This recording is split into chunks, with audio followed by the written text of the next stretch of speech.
Ladies and gentlemen, what's going on? Welcome to episode 164 of the ItsObviousGaming podcast. I'm Preston Pugh, and I'm joined by my two best friends, Garrett Drake. That's me. And Jacob Alka. Hello? I'm back. It's good to have you back. What does John Wick say? I'm thinking I'm back. Yeah. Everyone's asking if I'm back. Yeah, I'm thinking I'm back. That's great. Watched the second one this past weekend. It's a good one. It's awesome. I'd like to watch it again myself. Yeah. I'd like to watch both of them again. Yeah. I'm trying to get my dad into them because I feel like he should like them a lot, because why wouldn't you like those movies? They're so good. I have not seen the second one. It's really good. You need to make your eyeballs watch it. It's a good one to consume with your face. So we watched the whole movie, and he didn't say one word, like, besides the pencil scene. He went, ooh. But then when it was over, he went, that was good. So I approve of this motion picture we've just witnessed together. Yeah, so super pumped for the third one. You and I both. Anyways, how's y'all's week been? It's been good. Pretty good. Real good. It's really good. Glad to hear it. How was yours? It's fine. How have your weeks been, we should ask? Yeah, it's been really busy. I'm really sorry that I couldn't be here the past couple of weekends. But yeah, man, you weren't here. Sorry I let y'all down. I let everybody down at home, and I'm sorry about that. But yeah, as y'all have filled in people that telling them what I've been doing, I have been moving, and things haven't been going very smoothly. Things have been breaking in the new house that we've needed to fix them, and just, you know, the whole moving process in general, with me being at work and stuff. It's just there's not a lot of times besides the weekends for me to kind of get things that need to be done.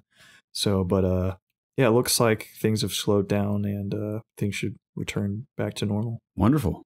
So glad to have you here on the podcast. Yeah, good to be here. Missed your voice. Yeah. And your video game I've missed both endeavors. Yeah. My video game knowledge is going to be slightly lacking this week because I've hardly played anything. Okay. So I look forward to mostly listening to what you guys have to say and what you guys have played. Okay. Let's hear from you, Jacob. How was your week? It was fine. Yeah. I did things. I ate things. I consumed things. Did you poop? I pooped things out of my body. I pooped a good bit myself. Yeah. I actually just pooped before we went on air here. Before the mics went hot. You told us, yeah. So I was in here playing Octopath. Good game. Really good game. I'm excited to play it this week while I'm away from you guys. Where are you going? I'm sick of you. I'm going on vacation, going to Florida. Are you? With your family? I am, yeah. Well, my family left today, actually, the day this is recorded, but I'm leaving a couple of days later just because I want to, and also I need to cover a shift at work that someone can't cover, so I'm just going to work it. How about this, Jacob? Considering your family abandoned you, let's take a moment of silence for me to filter out this air and reflect on the fact that your family does not like you. Okay.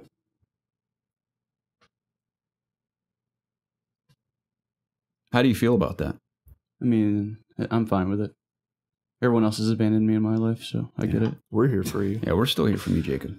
Now, if this podcast goes under, we won't be here for you anymore. Right, yeah, it's over then. We got to keep it afloat. Yeah. But yeah, I'm not going to say where I'm going, just because I don't want any creepers to find me. Not that anyone would for my community. Ya. But I hear you. It's on the Gulf of Florida, so I'm excited to just go relax. I'm excited to do literally nothing all week. So it's going to be nice. Sounds just nice. to I would love that. have some good drinks, enjoy the beach. It'll be good. I haven't been to the beach since the Bynum family annual family vacation to Panama City Beach. That's a very long time ago. That was at least 4 years ago, 5 years ago. Maybe not that long. It was a while ago. It's probably been longer for me. Yeah, so I really enjoy the beach when I'm there. It's just been a while. I hate the beach. I've grown to like it stand more it. the older I get. Well, let me rephrase. I hate going to the beach. Like, I hate sand. Sand's the worst thing of all time. Yeah, you and Anna can relate in that sense. Absolutely can't stand it. Can't stand it. But everything else, just like the environment, going out to seafood restaurants and just walking the piers or stuff like that, I enjoy that. Sure. Yeah, good beach town. Yeah. Walking the piers. Yeah. That's what Going to the pier, checking out the horizon. People are fishing and stuff, having a good time. The sun setting. Just the smell. The smell of the ocean. Yeah. The smell is very nice. But I haven't actually gone on a vacation since I started this job. I've worked summers, so I just haven't had time. So yeah, I haven't been a few years. It feels like so. I'm excited just to go. I feel like I've been on a grind for quite a while now. I envy you.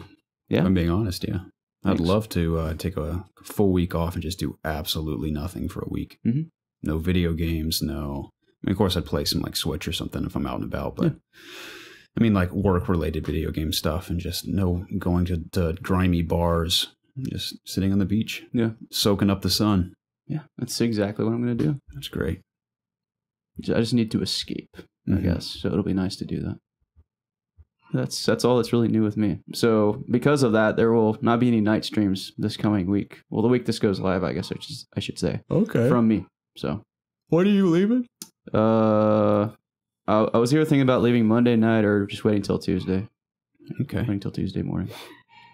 If I have nights off, maybe I'll do some night streams. Yeah, I mean, yeah, if you guys can make it happen, by all means do it. We'll see. Because there's definitely people there expecting the content. Oh, really? Yeah. Yeah, we'll see about that. maybe we could do something together. That'd be nice. You guys could just do put on a live stream and just start kissing. That'd be content. I've been trying to talk Jacob into doing an ASMR video with me on air for our YouTube channel. Just might have any YouTube content. I think it'd be pretty fun. I like the eating ones that Preston was showing us prior to starting this episode. Yeah. Get a full course meal and just go to town, Jacob. Quality content. Yeah. How do they make the audio sound? It's a shotgun mic they're using. Okay. I have one. You just have put it like a foot from our face, make it even more visceral. Yeah. You hear every smack, every breath, every chomp. It's kind of creepy. So I'm into it, man. I don't like it. I'm not actually I'd be down to do it, though. I think it'd be a great YouTube video for the two of us to do something It's relaxing, like that. apparently. Makes me feel uneasy. But, Yeah, me too. Some people find comfort in that. Yeah. So If any, whatever floats your boat, is it ASMR? ASMR. If any enthusiast out there, you want to see Jacob and I pull one off, we'll do it. I mean, we don't have to be eating. We could be doing anything.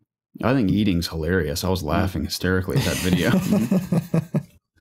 Dude, we could do a T-Bell ASMR video. Yeah. That's what we should do. Yeah, we could. That's great. Oh my Great idea. God. Ugh. That'll be That's the future of our YouTube channel. That's like the pipeline into official sponsorship with them finally. Yeah, it is. So, but Garrett, how's your week been? Pretty good. Nothing exciting. I worked. I'm failing to remember anything I did this week that's significant. I think I just worked and played some games. I hung out with Zach a good bit. Our buddy Zach was in town for a couple days. We went to the MLS All-Star game in Atlanta. And that was pretty cool. It was the first time I'd been to the new stadium. It's really awesome there. Yeah, it's really cool. Yeah, I like that place. Funny story. We were up in the nosebleeds originally. Well, we got there and there's a lot of good standing room just on every level if you'd prefer to just stand somewhere instead of sitting in your crappy seats. Well, we went up to our seats to see just how high they were, and we could basically scrape the ceiling. We were so high. It was a good view of the field. I mean, you could see everything. It was almost like you're playing FIFA. It was like that exact camera view is what our seats were like. Did you bring your controllers? We thought about it. We were using air controllers for a bit, and they weren't doing what we were trying to get them to do. I think there's like a glitch or something in the game. Yeah. But we were so high that it was almost nauseating. So we're like, let's just go back to the standing area on like the middle deck. So we did that for a while, watched the game. And one of Zach's buddies was at the game, and he works for a company that gave him really good seats in like the Delta section or something. It's like 16 rows back from the middle of the field. And he said that when they had their tickets scanned to go into their section, they also got hand stamps. So they no longer needed their tickets. They just had to show their hand stamp to get in and out of the section. So he told Zach, he's like, hey, man, if you want to just try to use these 2 tickets to come down to our section, there's 1,000 seats available because they're so expensive. No one's sitting here. So if you can get down here, you can sit anywhere. I'm like, all right, cool. Yeah, we'll give it a shot. So Zach and I are in the middle of a snack line when they come give us these tickets, and we're standing there. We're like, well, we're going to be in the snack line for another 20 minutes. So remember, Elliot and his buddy were at the game with us as well. So we called them. We're like, hey, come to this snack line. We'll give you these tickets. And if it works, maybe we'll just trade off the tickets for the next hour or so and just take turns sitting down there. They're like, all right, cool. So they take the tickets. They disappear. We finally make it to the snack line. Side note on the snack line. So Georgia sports organizations now are doing this thing called fan-friendly pricing or something. And all of the food is like priced as if it's from the 50s. It's like you can get a hot dog for $1 and stuff. So for $4, I got a large Coke and a jumbo soft pretzel for $4. Whereas normally like a pretzel like alone would be $4. Yeah. So I was like, that's incredible. And Zach got 3 more things and only paid $10. So I was like, that's unbelievable. Yeah. And even the cash register lady was as excited as I was. I'm like, this is incredible. We're freaking out about the prices. But so that alone was great. Anyway, we eat our snacks. About 20 minutes later, Elliot and his buddy show back up. They're like, oh, it didn't work, dude. They like did this weird trick question and we answered wrong. So they went up with the tickets. And when they arrived, the lady, she asked them something like, are you just now getting here? And they said, yes. And she goes, okay, well, let me scan your tickets. So she scans the tickets and she's like, oh, these have already been scanned. If you want to get back into the section, you need to go to guest services and maybe they can help you out. They're like, oh, dang it. So they walk away. They give us the tickets. They're like, all right, here's what you can do. If she asks you if you're just now getting here, just say no. And we're like, okay, cool, we'll do that. So me and Zach take the tickets down to the section. Zach walks up and hands them to her. And Zach tells me she does a flip version of that where she tricks him by saying it a different way. They probably have a system in place to prevent people from trying this. And she does a trick question. He answers no. And she goes, okay, well, then let me scan your tickets. So scans them, says the same thing to us. And we walk away. We're like, crap, I really wanted to sit down there. And knowing Zach and I, we always tend to get away with things. We're like, I'm telling you, dude, I have a good feeling about this. There's some way we're going to get down there. So we stand there for a minute. We notice this other guy, one section over, one of the ticket guys, is just not paying attention to anyone. I mean, people are just walking in and out of the section. He's like busy talking to some random person. So Zach and I just look both ways and just walk right into the section. And he doesn't notice.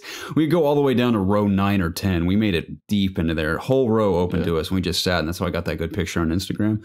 So we watched the last 15 minutes of the game and all the PKs from that section. It was awesome. Nice. So it was a fun time at the MLS game. And it was fun to watch the penalty kicks at the end because instead of overtime, I think it's almost like barbaric in a way to do these epic penalty kick showdowns. It was awesome. Mm-hmm. So who won? The Italian team did. Oh, Juventus. Fuentes? However you pronounce it. Yeah. One of our players hit the bar with one of his kicks towards the end. Something I would do in FIFA, undoubtedly. So Josie tried his best, dude. Yeah. That goal I saw was awesome. We also, it's probably luck. Maybe. Yeah. We also played a lot of FIFA when Zach was here. That was fun. We played a lot of Mario Tennis. That was fun as well. It seems you and I are the most enthusiastic about that game. I know Evan likes it too, but Elliot and Zach just were not interested at all. Probably because we were massacring they were garbage, them. So what do you expect? But really like Mario Tennis when we're playing doubles. And when you play someone as good as me, I mean, I would be upset too if I lost. I've had some Titan battles, that's for sure. Yeah. So it's a very fun game. Should do another community stream soon. I agree. When you get back in town, I guess. Yes, of course. That'd be good. I didn't really do anything else. That was about it for me, I think. Didn't you see a movie? I saw Mission Impossible. How was that? It was awesome. I really enjoyed it. I've heard really good things about that movie. Really solid. Of course, Tom Cruise is excellent as always, doing all of his own stunts. Minimal visual effects in the movie, which is great. A lot of it is practical, especially the helicopter sequence blows my mind. That's mostly practical. Yeah. And not only that he operated the helicopter, he acted in the scene and operated a camera at the same time because they didn't want anyone in the helicopter with him. That's incredible. Awesome. So that's cool. So he did that. Motorcycle chase through Paris was awesome. It's, of course, all the set pieces were what you remember most. Plot was fine. It's just a typical Mission Impossible type plot, but really great acting across the board. Tom Cruise just kills it as always. Even Henry Cavill is awesome. So I think my favorite scene in the whole movie is the bathroom scene you see in the trailer. That whole sequence is outstanding. It reminded me a lot of some of the tension in Mission Impossible 3. Just tension moments and some of the best set pieces in Mission Impossible I think are full of tension. So they were all awesome. Really, really highly recommend that if you're a fan of just really good action movies, especially ones that use practical effects, which, interesting fact about that, this movie was more expensive to make than Jurassic World Fallen Kingdom, and it will gross less money as well, which is really sad because Fallen Kingdom is primarily visual effects heavy, which isn't bad because the visual effects are outstanding. It's an awesome looking movie. But when people keep in mind, the film is forever aspect of making a movie, especially an action movie, those epic practical stunts will live on in film history forever. And in my opinion, from an artistic standpoint, it's always worth investing that time and energy and money to putting that on camera, because then you have it forever. But it also sucks because those movies make significantly less money than, say, a Marvel film, for example, which is all fake. But it makes less money, and it was more expensive to make because of that, especially because Tom Cruise broke his ankle, and apparently it cost the insurance company like $70 million to deal with that. $70 million? Due to scheduling and stuff because of that. So And it'd be a miracle if they let him do any stunts similar to that going forward, because it was such a financial he's so risky to shoot a movie for, just because he's doing all his stuff. Yeah, what a badass, though. It's so cool that he does all that. So, again, he's a total lunatic in real life, it seems. I don't know him personally, just from what I see and read on the internet, but his movies, man, big fan. So, enjoy it. I recommend it. Excited for that Top Gun sequel they're making? Oh, yeah, we'll see how that goes. I heard Val Kilmer's going to be in it. I hope Val Kilmer has like a resurrection of sorts, because I've always liked Val Kilmer a lot, and he's really fallen out of the acting spectrum in the last decade or so. So we'll see if he makes a comeback. We'll see. Nice. We'll see if Tom Cruise jumps out of a jet. I mean, he skydives in the movie, and most of it's real. It's a pretty cool scene as well. So anyway, that's all I did this week. That's really cool. I hardly did anything either. I just worked. I played a few games. I don't think I ever brought up in any episode of the podcast Syndicate. I think I only brought that up in a live stream we did. AC Syndicate? No. No. Is it called Syndicate? Singularity. Yeah, that shooter. Singularity. Oh. That's what I'm talking about. Yeah, an old FPS made by Raven Softworks or Software, I forgot, by Activision back in the 360 PS3 era. I picked it up. Like I said, this was weeks ago, but I don't think I brought it up in a podcast. But I beat it within like 3 days of me purchasing it. And I still think that's an extremely underrated, super fun FPS. It's not long at all. It took me on hard mode 5 hours to beat. And like I said, it's just really good game if you're looking for something. Just I don't know, just FPS to play. If you're looking for something, it's a really fun game with cool mechanics. I bought that. I haven't played it yet. It's good. Like I said, it's not long, dude. I got through it in like a day and a half, taking my time on hard mode. So running through it on normal would be fairly easy. The shooting mechanics are very satisfying, especially this just using the shotgun, just blowing somebody like point blank away with it. It's really fun. Just feels good. So I beat that. I dabbled in some Octopath Traveler. Haven't had enough time to really sit down and invest in like a significant amount of time into that game. So many things on PC, just jumping back and forth between. Still Final Fantasy 14, still getting through that. Almost to the first expansion. Almost done with all that stuff. I just have like one more dungeon to get through. I got Arkham Origins for a really good price with all the DLC. I've always wanted to play through Cold Heart, so I'm about an hour into that, and so far it's good. It's I still haven't got that. Remember that new like suit, that's the heat suit or whatever? Yeah. I haven't unlocked that yet. I've seen it, but Alfred needs to upgrade it or something before I can try it on. But that game still looks graphically very, very good today. I know when it initially released, I remember seeing tech videos with like NVIDIA's cloth physics on his cape and stuff. So all that stuff looks really good. Upresing it to 4K, it looks great. The only thing that stands out super bad that it kind of scared me were the character face models. Dude, Bruce Wayne looks ridiculous. Like it was almost a joke when I first just saw him, especially seeing Arkham Knight since then. That's just kind of how I envision him looking in games now. So going to a last gen game, seeing his face, it looks ridiculous. It's like everything is so angular on his face for some reason. It just looks insane. So I played a little bit of that. I'm still playing Devil May Cry 4. I think I'm over halfway through the game. I'm actually playing as Dante now, and that game is still really fun. I'm just knocking that out in pieces. I'm sure there's other stuff. Like I said, I would just, if I had any free time, I'd just boot the computer up and just see anything that kind of caught my eye. But I think I'm just kind of in the mood right now to wait for Spider-Man. I think that's probably the next thing that's just going to take up a lot of my time. I'm really stoked for Shadow of the Tomb Raider as well. You gonna pick that up at launch? Depending on how Spider-Man is. Like, I don't know, not how it is, but how far I'm into it.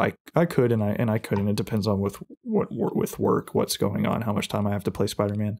But I'm excited to jump into Shadow of the Tomb Raider, not knowing anything about it. Besides some of the E3 gameplay we've seen, I haven't seen anything from that game. Yeah. And I'm excited to just boot it up and just for the first time see a bunch of stuff. And I know at lunch we were talking today about doing that with Red Dead Redemption 2. I'm going to try and not avoid those videos. Dude, that are inevitably I would come out. love to boot Red Dead up having never seen any gameplay ever. Like, I don't even know what the HUD or anything looks like. I'm going to try and do that. I've never done that before, or I've never done that for like a massive game coming out. I tried to do it for Fallout, but of course we got the E3 showing where they just dumped everything about Fallout 4, where, you know, we didn't know a lot about it, but I at least kind of saw what it looked like. So I'm going to try and not see anything Red Dead related before that comes out as well.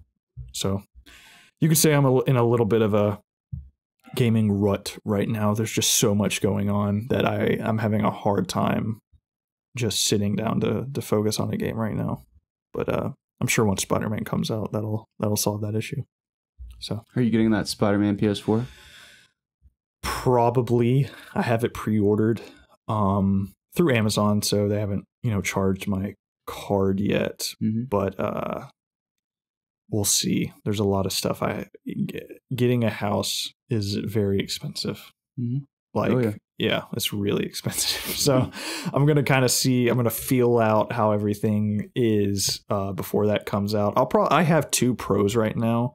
And I know GameStop is doing a thing right now where if I can sell them a Pro for like, I think they'll give you like $220 for it before August 14th. Yeah. And I'm thinking that right there is like almost half the price. So I'll probably end up doing that. And again, I'll just see kind of how things are going around that time. Yeah. But I want it really bad. You gonna keep it in the box? Like no. I'll use that one. Okay. I'll use that one. It's a good looking PS4. Yeah. I'm not gonna hide that one away.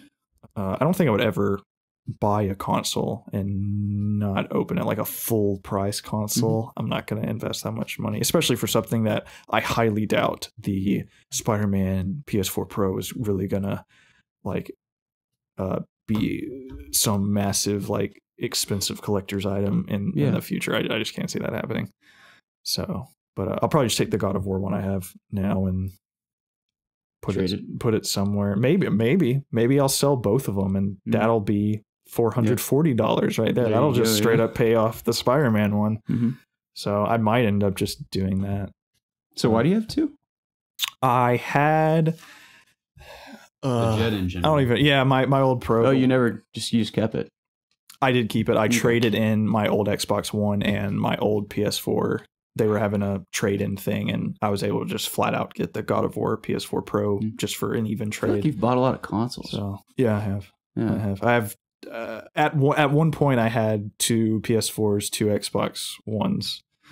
So now I just have 2 PS4 Pros and 1 Xbox One S. So eventually, I think I'll just have a PS4 Pro and an Xbox One S. Just one of each. Yeah. We're not even using the One S anymore. I upgraded to just regular cable now.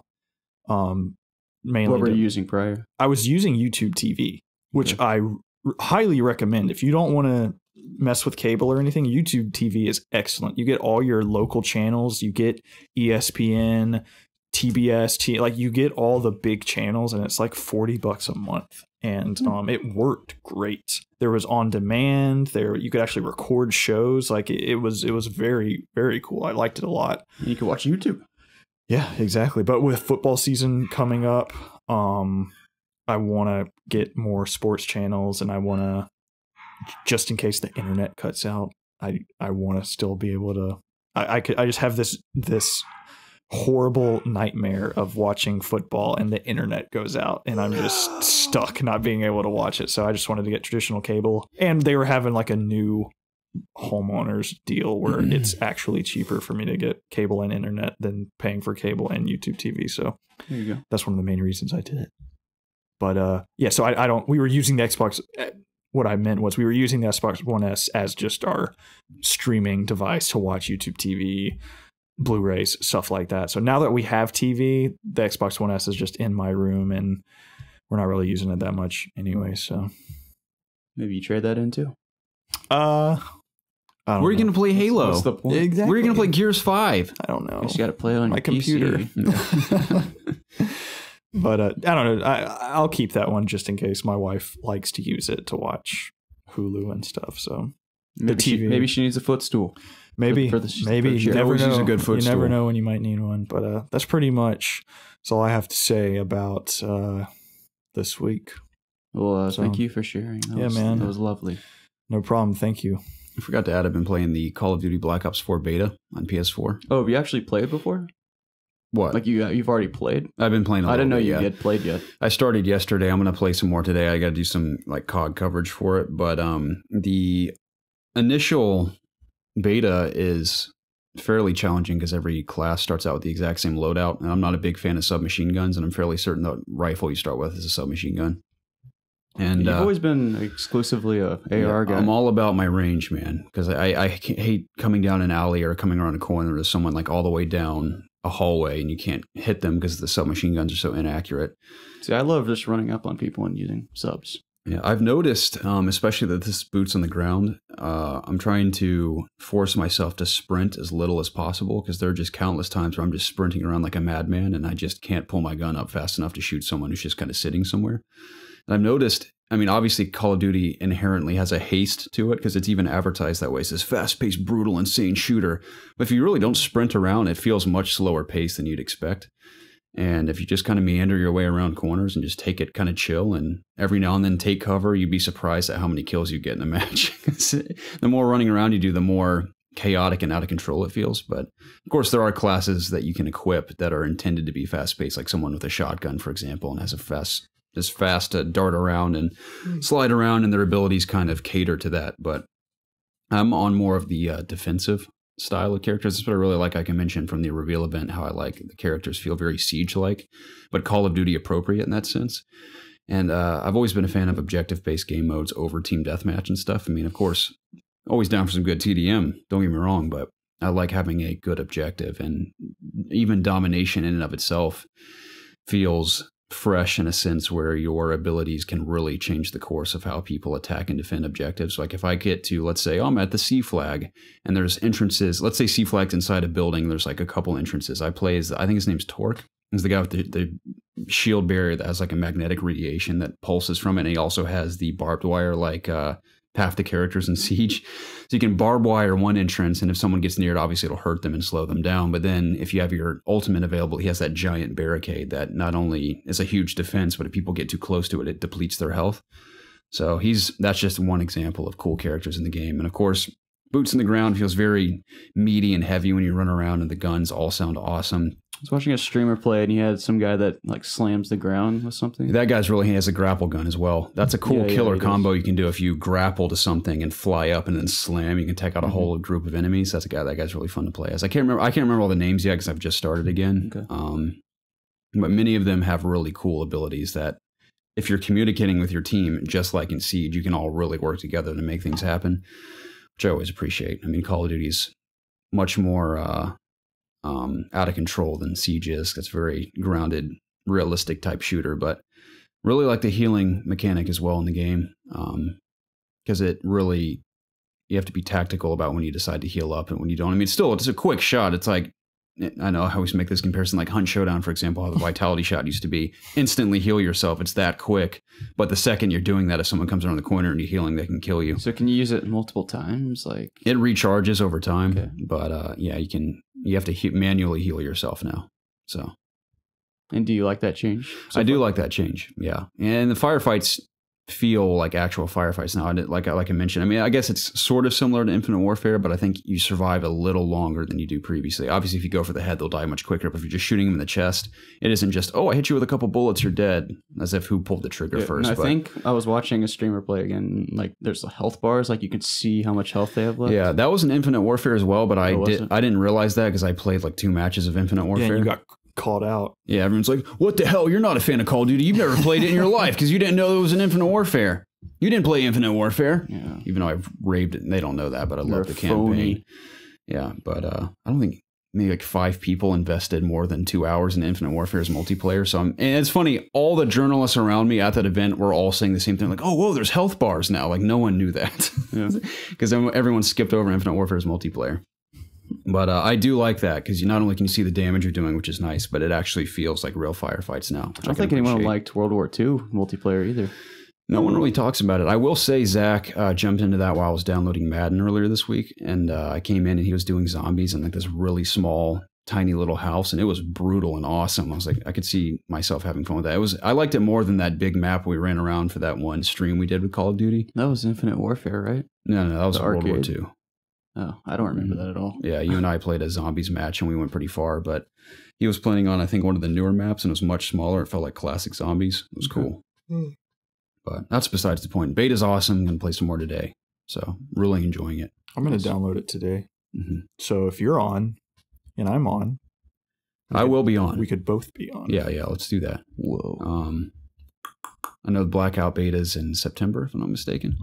And the teaser trailer was released. Very brief, but looked about what I expected it to look like. A couple dudes riding around on four-wheelers, someone else shooting at them.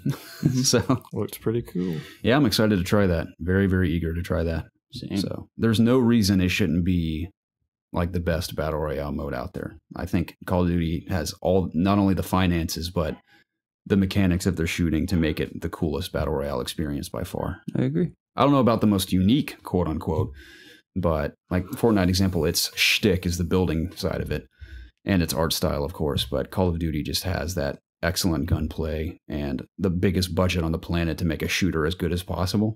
So let's hope they deliver. Epic Games has a lot of money now. They do, but Fortnite is what it is. I don't think it's going to evolve much beyond what it is. Of course, they'll always add game modes and stuff, but I think its core experience will remain the same probably despite the budget. They'll just continually to dump that into updates for it and everything. So yeah, well, time will tell. Yes, but Preston, let's definitely play together. That'd be fun.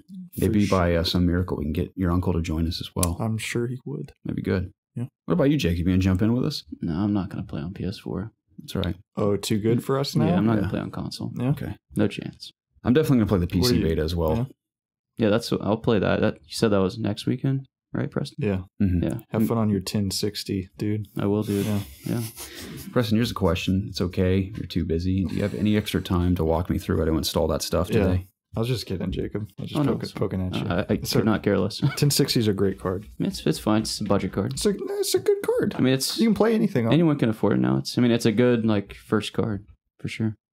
It can run any game fine. Yeah, it's good. Good 1080 card. But or 1080p card. I guess if we want to talk about me, let's talk about me. But yeah, I totally. I was actually going to bring that up if you had done that yet, because I like doing stuff like that. Yeah, so. I have not done it yet. Cool. Glad to hear it. Yeah. What did you want? Fun. What did you even want to talk about? Oh, I just wanted to talk about Celeste a little bit. Let's hear it. It's a game that I started this week. It's a great game. As everyone knows, it's a Game of the Year contender for sure. And after playing it, it's even more apparent to me. The game's very basic. I know you know. It's for basic bitches, is what you're trying to say. Exactly, yes. You have a jump, you have a dash, and a grapple ability. You can climb stuff. Yeah, grapple. Yeah, and you can climb. So, that's the whole game's based around that. And basically every level kind of is catered to doing something new with those abilities in some way. It's like the Dark Souls of platforming. Exactly, yes. But, yeah, and I've just enjoyed how the game is kind of, it's throwing different things at me and trying to, the game is really challenging too. But, through trial and error, you kind of learn how to get through levels, and, you learn things that you never would have thought of, like the first time you attempted to do it. And I enjoy going for the strawberries sometimes, although I do like to just skip them sometimes just because I want to get through levels. Yeah. And sometimes I'm just really annoyed, so I don't want to attempt it at the moment. But, and again, the music is phenomenal. It's great. Especially in some high intense moments, the music just gets really good. I really enjoy the underlying message to the game as well. Like your good side and your bad side. Your bad side always trying to tear you down until you can't do it. It's just overcoming that negativity, that mental and spiritual negativity you may have within you. I think that's very relatable as well. And I like the metaphorical aspect of her climbing her mountain. Yeah. Whereas whatever you're pursuing in your life is in a sense like climbing a mountain. Yeah. So it's very, very beautiful in that sense too, from a narrative standpoint. And I think in the vein of Meat Boy, what I love about it so much is that every single section is like a new puzzle to solve. but it's like a platforming puzzle. Yeah. So much fun. Mm-hmm.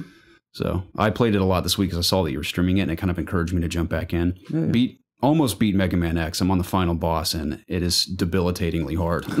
Even with all the upgrades, the Hadouken, the secret weapon, I have everything you can possibly get in the game.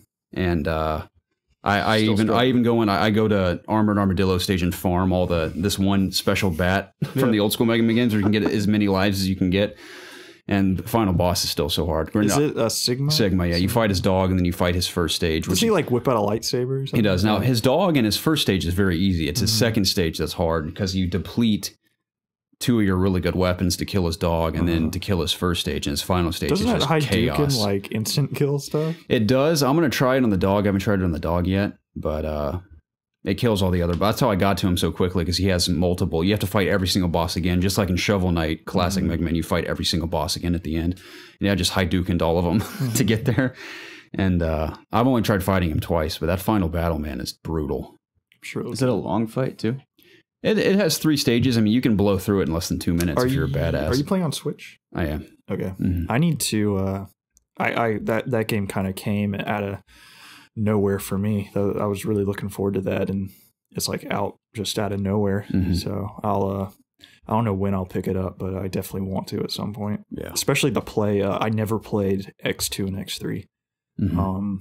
I always tried to rent them at the video store near my house, and they were always sold out for SNES. So I definitely want to try those for the first time. But yeah, I also played Celeste this week because of you, Jacob. Jump back in. I finished the haunted hotel sequence. Yeah. Just escaped. That's the 3rd chapter. So gonna be nicking away with that some more, just taking a break from Mega Man to play some Celeste. But yeah, I got you. Really solid. Yeah, I mean, I eventually wanted to play Celeste this year because of how much praise it was getting. So I'm glad I kind of had this like small window to kind of fit it in this week. So I'm glad I kind of did it. And so this will have already happened by the time this goes live on Monday, but I will be streaming it on this last Saturday night. So to finish it up, I'm looking forward to it. Yeah. Are you going to jump into Hollow Knight like I am post Celeste? Probably not. No. Okay, I'm going to do that. Not that I don't want to play. I just don't have time right now. It's like one of those games I want to play so bad. I just don't know when I'm going to play it. Right. I'd like to try to get to it before Spider-Man and all that. This month is going to go by quickly, I'm sure. Oh, also, I love some of the characters in Celeste too. Theo's great. Theo's cool. I enjoyed Mr. Oshiro from the hotel. Felt so bad for that 2. guy. Yeah. I felt so bad for him. And there's a lot of comedic dialogue, and I enjoy that. So yeah, Celeste is really good. Everyone should play it if they have not already. Yeah, I want to play including it. You, Preston. I do want to play it. But like I said, I would love to at least do something in Octopath before Spider-Man comes out. Because like I said, I'm really enjoying that game, and I'm just playing so many other things. It's so hard to just, like I said, get focused on a game like Octopath, which, especially like the boss fights, you have to be paying attention with, what's going on to, beat these bosses. Yeah, it just takes a long time to play. Like, it's, 70, 80 hour game minimum. Yeah, I honestly would be shocked if I get halfway through Octopath before Spider-Man comes out. That's all just unfocused I am right now. But anywho, anything else you'd like to talk about before we actually get into the podcast? No, that's really the main thing I wanted to say. Same for me. Sweet. This is the ItsObviousGaming podcast, the show where my 2 best friends and I get together every single week to discuss video games. Obviously, you can find all of our content, including the video version of this podcast, over at youtube.com/ItsObviousGaming. If YouTube isn't good for you, or you'd like to take us on the go, you can find this podcast weekly on iTunes, Apple Podcasts, Spotify, Google Play, Audio Boom, and other podcasting services. Please check the description down below for timestamps to skip throughout the podcast. Links to our social media pages, our PSN names, Xbox names, Discord channel, pretty much anything you would ever need to get in contact with us. And if you haven't done so already, please subscribe to the YouTube channel and be sure to like and comment down below to get involved with the It's Obvious community. Doing so helps us out tremendously, and we would forever be in your debt with all that out of the way. Hey man, what's the news? Preston, how willing are you to talk about the beginning of Spider-Man that we've heard about this week from various outlets? How willing am I? I can. I don't know much about it. I was going to ask if you prefer for me to not mention what actually goes down. beginning? The only I know Fisk is at the beginning of the game. Mm-hmm. I guess spoiler alert to anybody out there that wants to know absolutely nothing about Spider-Man, because I guess because I won't talk about it if you don't want to talk about it. But just a few. I wanted to sort of talk about not only our hype for the game because it's so close, but some of the cool tidbits that have come out from that preview event that I think are really cool to talk about. Also, maybe some predictions as far as where Peter's working and villains and blah blah blah blah, and the Mary Jane stuff we've heard about. Just thought it'd be kind of fun to talk about. Sure. Okay. Are you cool with that, Jacob? Yeah. All right. Yeah, just like we said, spoiler warning in case you don't want to know absolutely anything and you've avoided all these previews, then maybe skip ahead a few minutes. But check the timestamps. Timestamps, yeah. I have time to put them in this week, thankfully, because we are shooting on a Saturday. Good. So Spider-Man's opening, he's in his classic costume, of course, looks beautiful. Have you seen it? I have. Ah. It is straight out of the original comic book, which I'm glad. I applaud Insomniac. Let me ask you this: that. Is this online leaked, or did you see it? It's in shown footage from the opening of the game. Okay. Okay. It isn't like, oh, here's a screenshot of it. Gotcha. So, in his classic costume, I think he's 5 years into being Spider-Man at the start of the game, and he's finally confronting Fisk for seemingly the last time to bring him down. And this whole opening sequence results in him being arrested, and that's why in previews we've seen over the past couple of years, he's talking to Fisk on the phone. Out of jail. Yeah. So apparently people are comparing. Now, let me ask you this. Do we know why he has to get the new suit? Yeah, I imagine. I think I've heard someone say in the past. Because I don't want to know that. Okay, I've heard in passing people mention that it just gets torn up. I assume in this boss fight. If that's it, then whatever. I assume it's in this opening boss fight is why he makes the new suit. Okay. There could be more to it than that. Well, there's still got to be a reason why it's the way it is, right? Why he designs it a new way. Yeah, I'm sure it's just. I've read. I remember they released the details on the suit. I think all the red is armor and all the blue is like the stretchy material. I think the white is like the hardest part that protects his chest, and that explains why it's so big. And his hands and stuff have like basically brass knuckles because they're white knuckles and everything. So. Yeah, there's particular details behind it like that, which is cool because I think his original suit is all just the spandex. So it looks outstanding, though. I'm definitely going to rock that suit as well just for fun. But anyway, so from a narrative standpoint, opens up. He fights Fisk at the beginning, and people are comparing it to the opening to a God of War game where two titans battle it out. That sounds so cool.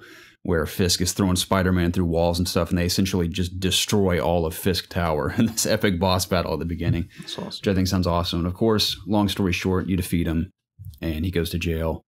I assume that's why the new suit comes into play. But anyway, I'm trying to think of just gameplay stuff. Or maybe we'll talk about story stuff first. But some of the more interesting stuff to me that sounds like what reminds me of Arkham in a good way is all the world building just that surrounds you in all directions in the Arkham games, or if you just take time to read things and look at walls, even just the environment itself can kind of tell a story.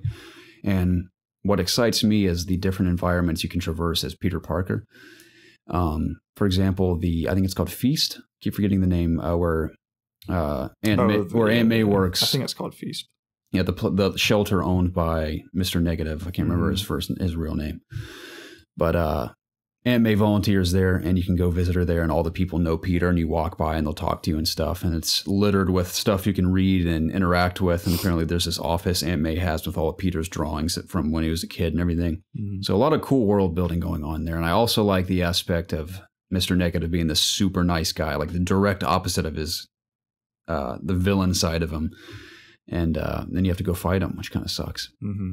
That's cool. All the animations I've seen and voice acting seem to be really solid. So that's cool.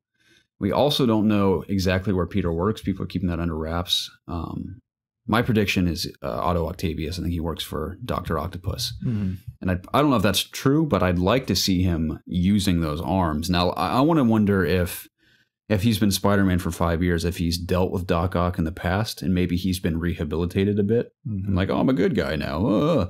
Maybe he turns on Peter or something. I don't know. Maybe he hasn't used the arms yet. Because I'd hate to see sort of a repeat of Spider-Man 2's movie where he puts the arms on and becomes a bad guy.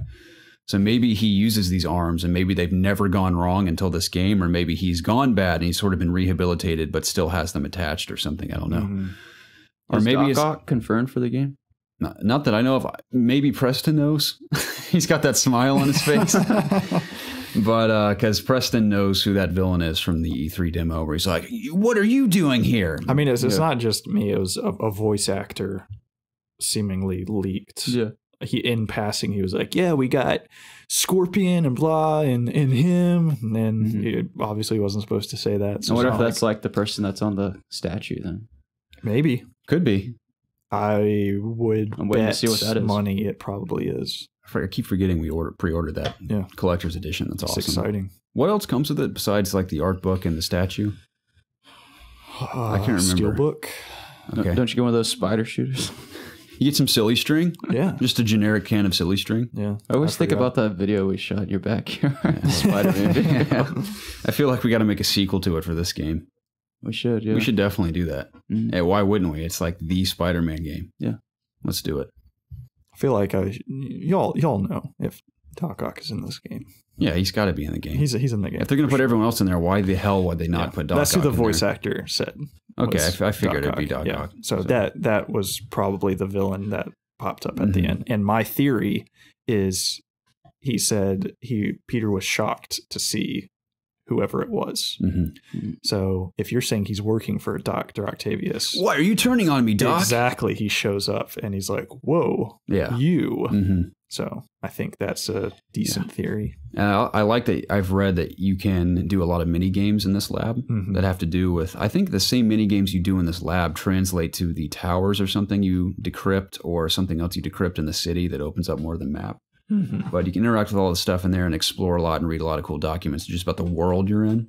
Even beyond that, like J. Jonah Jameson's podcast you can listen to while swinging around, which I think is totally of the times. It makes sense that you have Peter's a podcast. Twitter account that you can check in the menu. That's awesome. I like Peter's backpacks strewn around the city that all have a different story to them. Like, oh, I forgot I put this here for that reason. Yeah.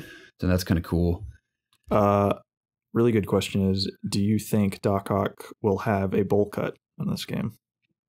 I don't think he will. You don't think I so? think they're going to give him a slightly new look. Okay. Like he'll have those classic aspects. Like even I want the goggles and bowl cut. I'd like that. I'd like that, but I get the feeling they're going to redesign him a bit. Yeah, no, for sure. That would be awesome, though.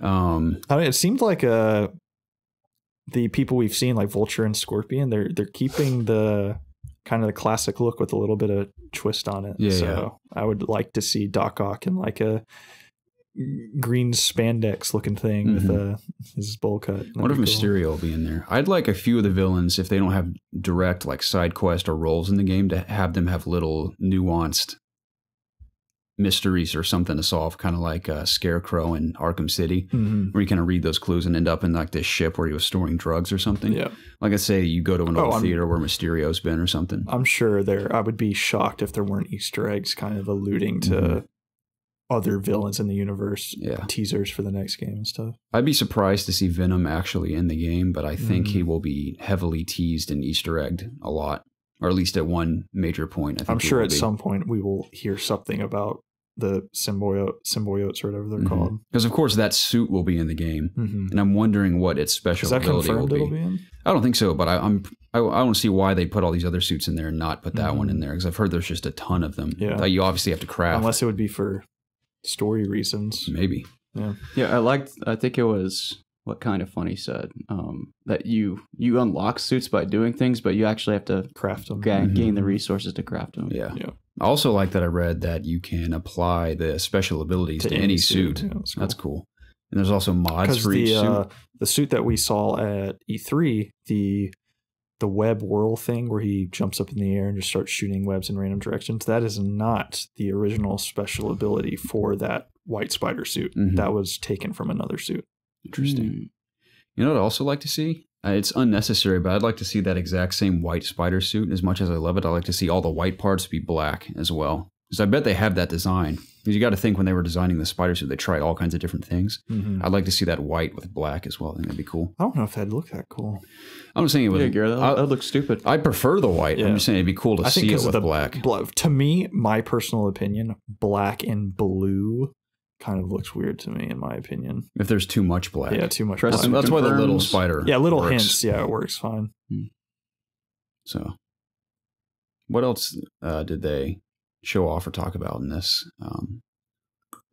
I don't remember much about what they said about mods. I think Laura Bailey got confirmed as Mary Jane. Yeah, I've heard she's pretty much everything ever. I heard that her sequence that people played was very stealth based. Yeah. When she was sneaking around and everything. How do you feel about playing as Mary Jane? I'm not that sold is- yet. I got to be honest. I'm still not sold. Even when I heard that, I'm like, that's cool and all. I like from a story standpoint, even kind of cool. Like you're investigating these stories and helping Peter out and everything. But I'm sure even if it is just whatever, I highly doubt that'll take up a it'll probably be significant minimal. portion It'll of be the game. minimal, So yeah. if it's like It'd probably just that, be a it's quick just whatever. story beat. Yeah. Yeah. Who knows? Maybe it could be. Really, I'm always up for trying stealth stuff. Yeah. So I just hope it isn't too repetitive. I think Insomniac's smart enough to not be too repetitive because they know what countless Spider-Man games have done in the past, and they have to learn from all those shortcomings. And I've heard that some of the events to do around the city don't open up until you progress further in the story, and they also evolve a bit and build upon each other over time. So nothing feels overly what's the word I'm looking for? Repetitive as you progress. So it's not like, you know, you open up Assassin's Creed Origins for the first time and everything's just thrown at you. Right. It's yeah. not No, like you that have sort of thing. to see the entire city. You have to unlock towers, very Ubisoft like. Okay. Which is whatever. in I've heard. Spider-Man. Yeah, I've heard it's not hard to unlock them all just right at the start. If you feel like just hunting them all down and doing them, you can do it in 20 minutes. They also said that doesn't just automatically reveal all the icons on the map. You have to discover those on your own, which I think is cool.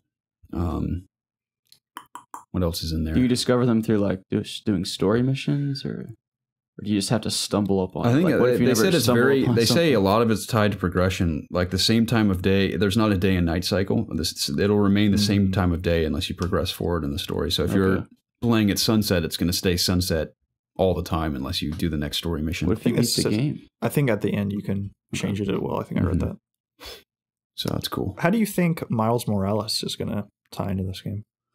I was wondering that because obviously he So seems to in be the fairly recent close trailer friends with. that introduced the Silver Sable. It had him in it a decent amount. Yeah. I assume Mary Jane knows Peter's Spider-Man as well. Oh yeah, Yeah. I'm I'm wondering Miles if- Morales probably knows too. I can't remember what he says in the trailer at the end. What if they pull like, oh, I don't know if I want to do this. Do we know how long they've been friends, Peter and Miles? Not in this universe. What if they kill Peter off at the end of this game and then he plays Miles? That'd be crazy. That'd be a little much for me. You think so? I think they're going to want to at least do a sequel before they do anything ballsy like that. So What if Miles like discovers that Peter's Spider-Man in this game? It'd be kind of cool. I think Miles would be bit by a spider if he's not already bit by a spider by the end of the game. Is that how he gets his powers too? He gets his powers because his uncle, I think he's called the Prowler or something, infiltrates someplace where some radioactive spiders are, and he brings one home with him by accident. Remember, he brings messing with radioactive spiders. Well, he wasn't really. He just happened to be in the presence of whatever he was doing. He was a villain, and he brought home ice cream from Miles. And when he did that, the spider crawled out and bit Miles while he was eating ice cream. That's the original story. I don't know if that will tie into this or it'll be a different story or what. But yeah, I mean, they can do whatever they want. I've heard there's Easter eggs to Daredevil in the city. Oh, really? Which is pretty cool. That's pretty cool. So no Avengers Towers there. Daredevil's apparently in this I think world. that's one of the things that I'm most interested in is how much of the Marvel universe is going to be in this game, and if this game could potentially be a universe that exists in future Marvel games. That'd be awesome. I want to see Avengers Tower, or is it Stark Tower in the game? I think it's Avengers Tower. Okay, if I'm not mistaken. I think it's in the game. You think it's like the highest point in the game? I don't know if it's the highest point, but I know I'd like to pay a visit there for sure. I saw some guy climb the Empire State Building. Empire State Building. Is that, or is it Freedom Tower now? Did 9/11 happen? Freedom Tower replaced the Twin Towers. Oh, that's the Empire not State Building is like in the direct center of the city, Yeah, and Freedom Tower is like on the south side. Gotcha. I completely don't know what I'm talking about. I imagine that's in there too, though. I think that's actually taller than the Empire State Building. And this If I is on remember the. correctly. I don't know. You're in Manhattan, right? Like that's where the game is. Okay. So, something else. What are we forgetting? There's a lot of stuff people talked about. Yeah, I really didn't hear any major complaints at all. Yeah, I didn't, like I said, I'm trying to be on absolute lockdown, but besides, us just speculating. But all the headlines I saw were among the pretty much the same and saying like, our 4 hours of Spider-Man left us craving more. It's as good as we hope. Just, generic stuff like that. Yeah. So very excited. Oh yeah, we're so close. We are. Long time coming. about a month away. About a month. Do you think your same amount of emotion upon its original reveal will Once I come out again when you play the game? I'm sure it will. Yeah. At some point. It's almost kind of just crazy that it's so close that, you know, I think it's good that there's just a lot of stuff going on in my life right now that's just kind of keeping me. You're not driving yourself insane at the thought of playing it. Exactly. And there's so much going on next month, just the start of football and Spider-Man and Tomb Raider and Destiny and Dragon Quest. Like, there's so much at the beginning of September, so much to look forward to. So thankfully right now other things are occupying my mind, so the wait for the beginning of September. Yeah, I mean, this is a good time for all those things to be happening. Yeah, this fall will be busy for sure. But anything else we want to say about Spider-Man? I don't think so. I'm just very excited for it. Yeah, same here. Pumped, dude. I'm scared that I know it went gold. Somebody's gonna have Spider-Man obviously before it comes out, and I'm just worried that some butt on Twitter is gonna like God of War it. Just like drop a major spoiler like a week before it launches. That's the only thing I'm kind of worried about. You gotta be careful that we get closer to launch. I imagine people will have review codes for that middle of this month, at least. Yeah. So we'll find out. Anyway, speaking of PlayStation, let's talk about the free games for August. Oh, you ready for this? Yeah. Yes. Mafia 3. Yes. Yay. I'm going to download this. Yeah? Yeah. If it's free, I'm going to download it, and I might just run around and stealth kill some guys again. Because I will say the most fun I had was just, even though I do this in every open world game, walking around when you finally get the suppressed handgun and stealth killing guys, as brutal as Lincoln Clay is, that was pretty fun. Yeah, you know all about lifeless swamp games, don't you? Lifeless swamp games. Yeah, I really do. I'm sorry. I was going to start posting just once a week, like a Hunt Showdown screenshot in the meme section of our Discord channel. I got Mafia 3 on Humble Bundle like months ago. Ooh. So what was that, Mafia 3? Yeah. Have you played it? No, I haven't even downloaded it. It's in my Steam library. I've just never downloaded it. I'm going to download it for free. I dabble in it. I don't even have a PS Plus account right now. There's no reason to mine to pay auto for renewed Yeah. last month. Yeah, I took mine I got an email off about it. $60. I need to disable my Xbox Live. I had it every 3 months. Yeah, I put it on a year. I have EA Play on auto renew too, but I mean that's like $4.99 a month, so that's not too big of a deal. But I like EA Play. I think it's a fine deal. I only have especially if you're on Xbox One. It's a really good deal. The only game I've bought through Origin was A Way Out, which we really need to play that game. Yeah, you guys do need to play that. Yeah. One day. It'd be a miracle. Tonight, you could play it. Yeah, dude, not Call of Duty's out, dude. Sorry. Dead by Daylight is another one. Essentially the Friday the 13th game before Friday the 13th came out.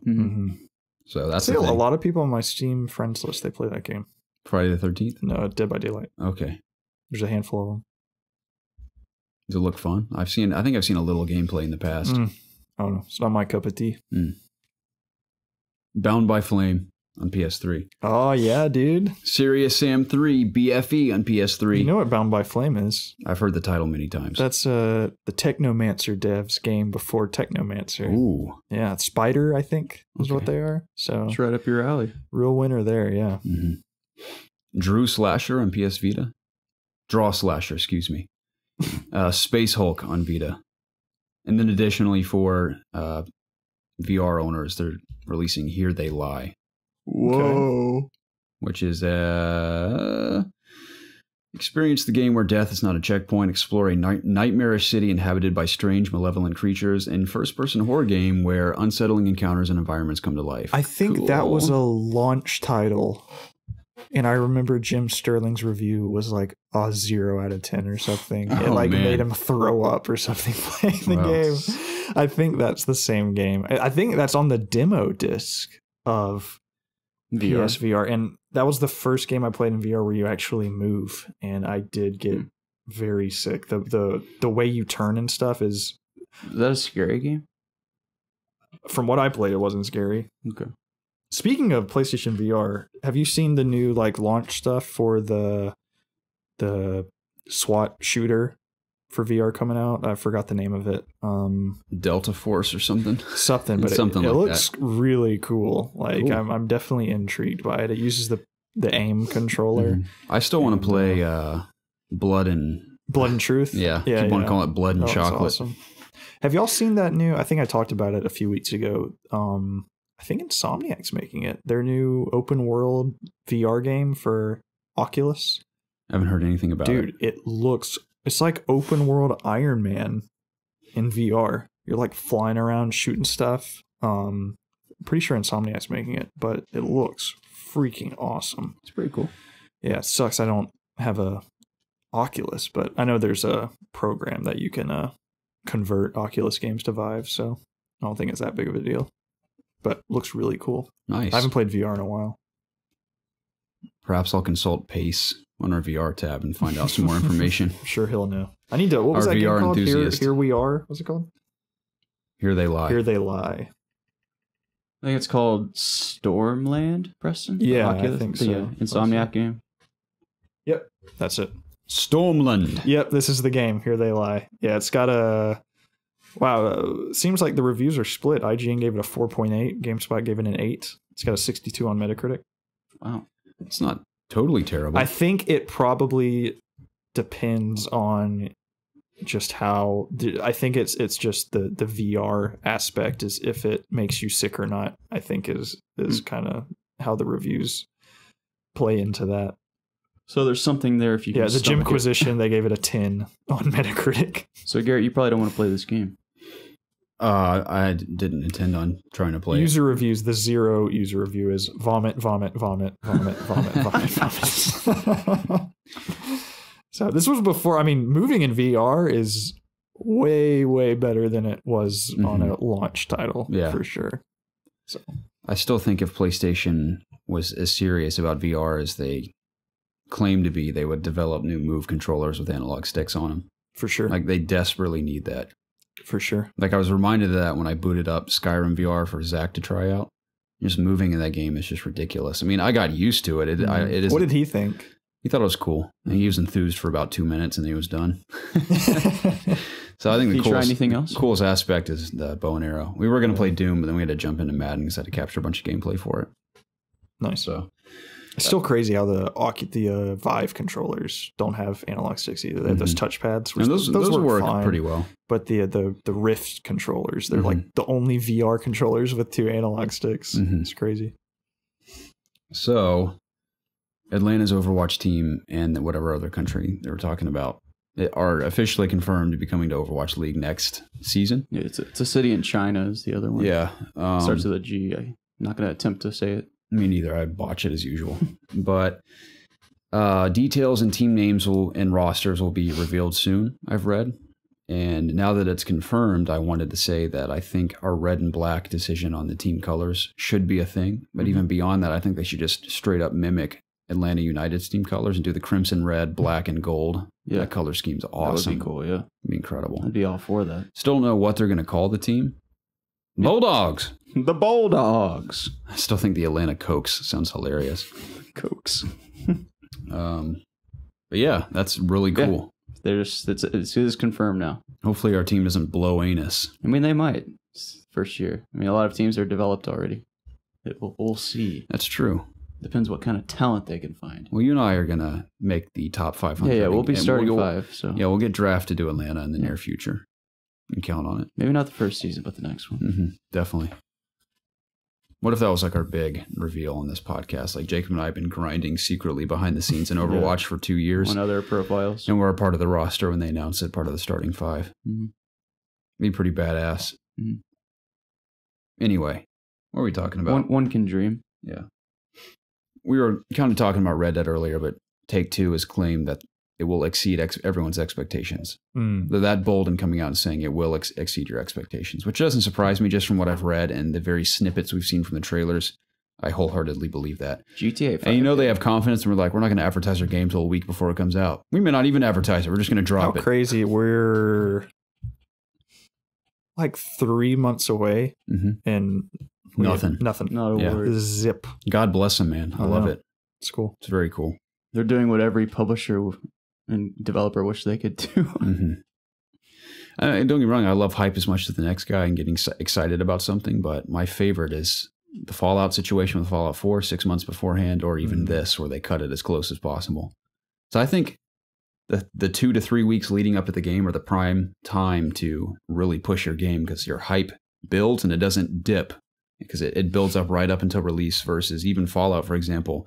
I mean, Preston and I were losing our minds even on launch day, but I think the closer you let the hype begin, the more impact it has upon release. Maybe, yeah. So I'm stoked. I don't know, I'm gonna try to avoid those videos. I'm gonna try. Yeah. Oh, I'm gonna watch them. I want to see what it's about. Yeah. Give me all the juice. I'm so trustworthy that it's like I don't need to see anything. Just like I know it's. I don't be doubt them in incredible. the slightest. Yeah. So.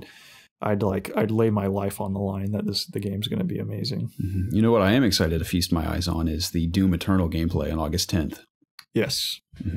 Is that when Gamescom is? Is that what they're doing? That's QuakeCon. Yeah, QuakeCon. Dude. I'll see myself. Whoa. Yeah, see myself. More Fallout details too. 76 details as well. That beta's in October? October, yes. Yeah. Which is a little interesting. Not a lot of time.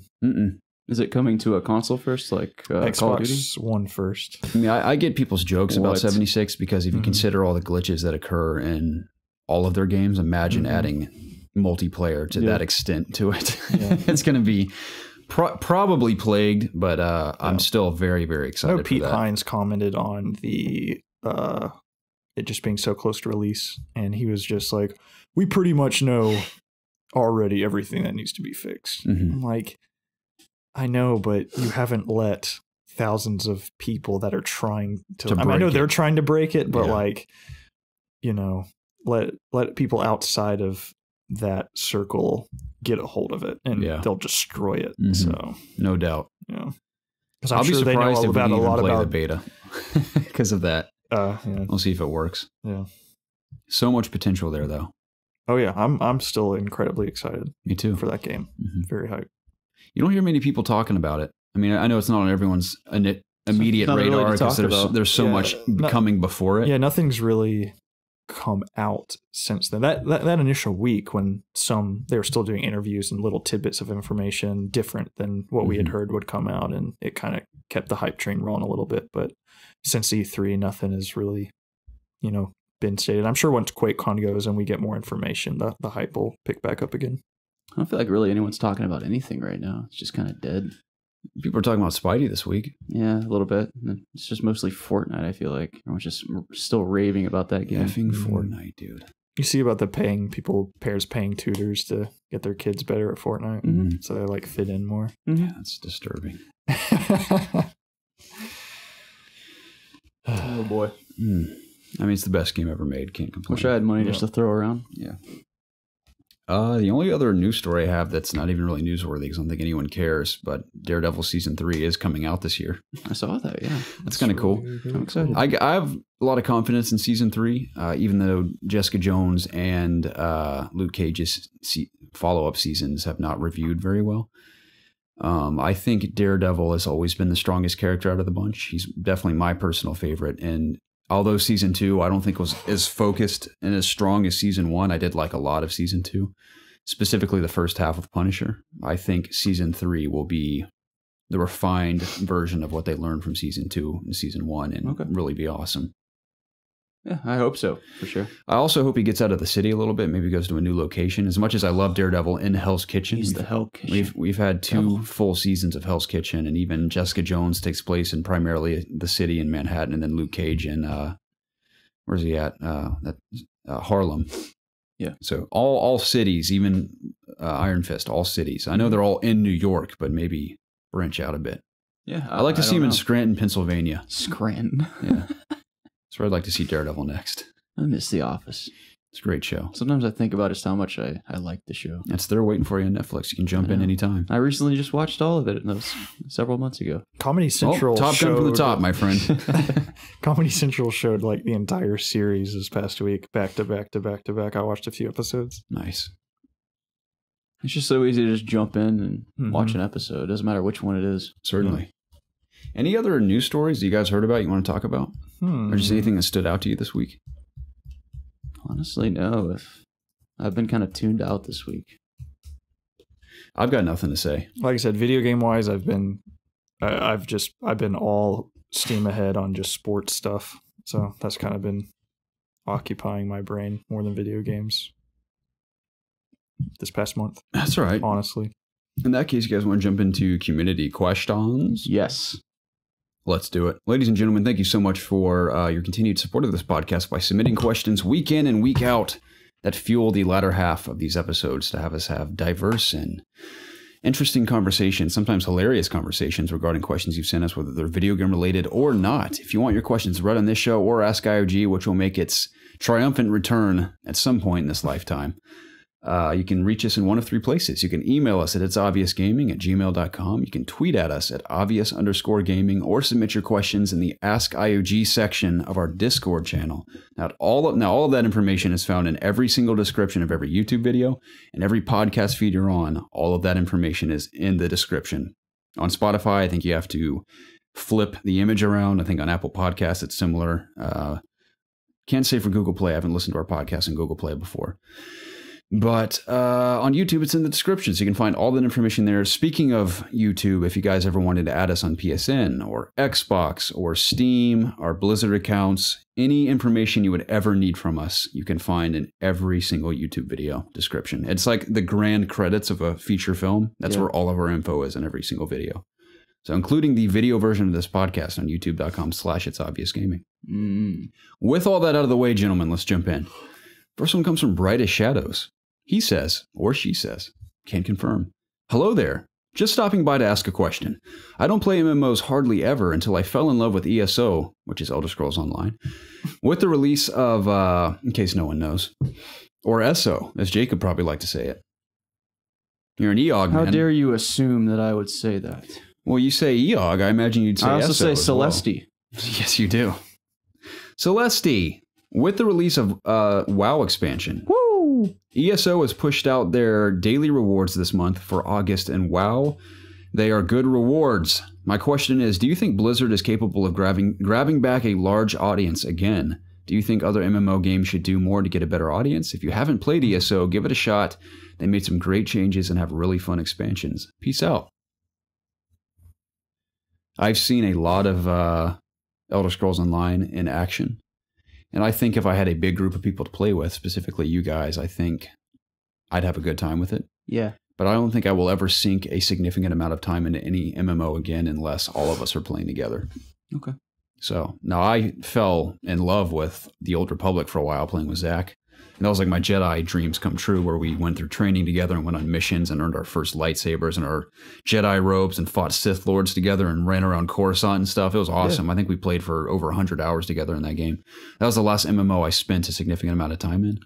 I don't have any desire to jump into ESO, as cool as it looks. I think there's a lot of promise there. I hear nothing but praise from people that have been playing it for a significant amount of time. And I know you've had some positive experiences in it as well, Preston. There was a few days where it got me really good. I played it. So yeah, I'm at a point where I hardly have time to play games anyway, but for me to sink a significant amount of time in an MMO is challenging because I'm addicted to a game called Hunt Showdown where I have 160 plus hours. So do you? Mm-hmm. Wow. I think I'm over 170 now. All you gotta do is stop playing that, then you have time for an MMO. I freaking love that game, dude. Even when I blow ass, I'm like, well, let's jump back in. Yeah. It's so much fun. Let's see. You guys have anything to add about ESO? Not yet. Specifically about WoW's audience? Pulling people in? Yeah. I mean, WoW is an old game. WoW's never died. They still have the highest MMO player base. I would still say, it's the most popular still. I mean, I know other games have caught up to it at this point. Based on the list that I recently just saw, it was WoW first, 14 second. Like maybe ESO. Yeah, it was. I don't know. ESO was in the top 5. What about Guild Wars 2? That was on a top 10 list, but I don't think it was top 5. I feel like that's really dropped off. I don't know. Then they had that whole arena net. What about Destiny 2? Yeah. But I mean, I know this newest expansion, Battle for Azeroth, they're trying to add like new gameplay modes. So they're trying to like give people new ways to kind of play the game. Mm-hmm. And they're have you seen any of the new cinematics they've been releasing? They're really pushing just their cinematic team, I think, just to push out a lot of content to get people compelled to play the game. And they are really good cinematics, so I do recommend them. But I mean, I guess time will tell. Because a lot of people have played WoW before, but they quit. Because, you know, either they run out of time, they grow up, they don't, you know, any reason. They get a life. Exactly, yeah. Like, to play WoW effectively, you need to not have a life, essentially, to get the most out of the game. But, I mean, yeah, I don't really know if they can get a lot of people back. We'll see. I mean, with every expansion that comes out, a lot of people do just come back because they like the game. Did he ask about other MMOs as well? What they can do?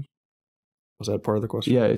I think ESO and 14 and stuff, they're doing all they need to do. They're continually updating the game, putting out new. I swear it's like every month, you know, exaggerated. I think ESO is putting out like another update or expansion or something like that, and I know 14 is doing that as well. So I think those big MMOs are already doing what they need to do. WoW just has such a, it's just like when you think of MMO, you just think of World of Warcraft. That's just like the MMO. So there's nothing you can really do to catch up to that, you know. I mean, the first week that BFA is out, it's going to be blowing up on Twitch. Like, everyone's going to be playing. Yeah, it's just a fact.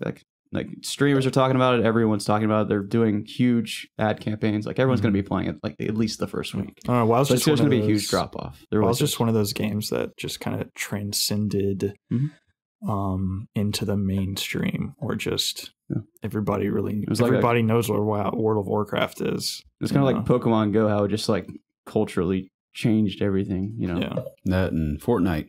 Yeah, Fortnite too, yeah. Yeah. Fortnite is probably the best example of any of them. It's absolutely huge. It's almost a plague. Maddie G writes in and says, I remember a while back you guys were working on a secret project. Did we ever find out what that secret project was? No. It's funny. When I read this question, I was like, what the hell was it at first? I remember what it is now. You came to my house. We kind of talked about it. Oh, yeah. It's just another one of those things. We would have to quit our jobs to do anything beyond what we're doing on this podcast already, which sucks. I still think it's a good idea, but what we were going to do it on, I think that time is gone. Yeah, we missed the window. But the premise, I still think we could do something one day. I think we might be hyping it up a little too much for what it is. It's a funny idea, though. Yeah, this is really not like that big of a deal. I feel like people that listen and watch our stuff would thoroughly enjoy it. Definitely.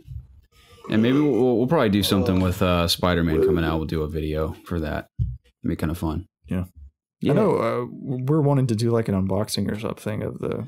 I'd like to do that. Something. I might do that that morning when I pick it up from Best Buy. You'll probably be working, I imagine, that Friday, unless you take the day off. I'm taking the day off for Spider-Man. I might take the whole weekend off because I'm going to go over to Preston's anyway for the game on Saturday.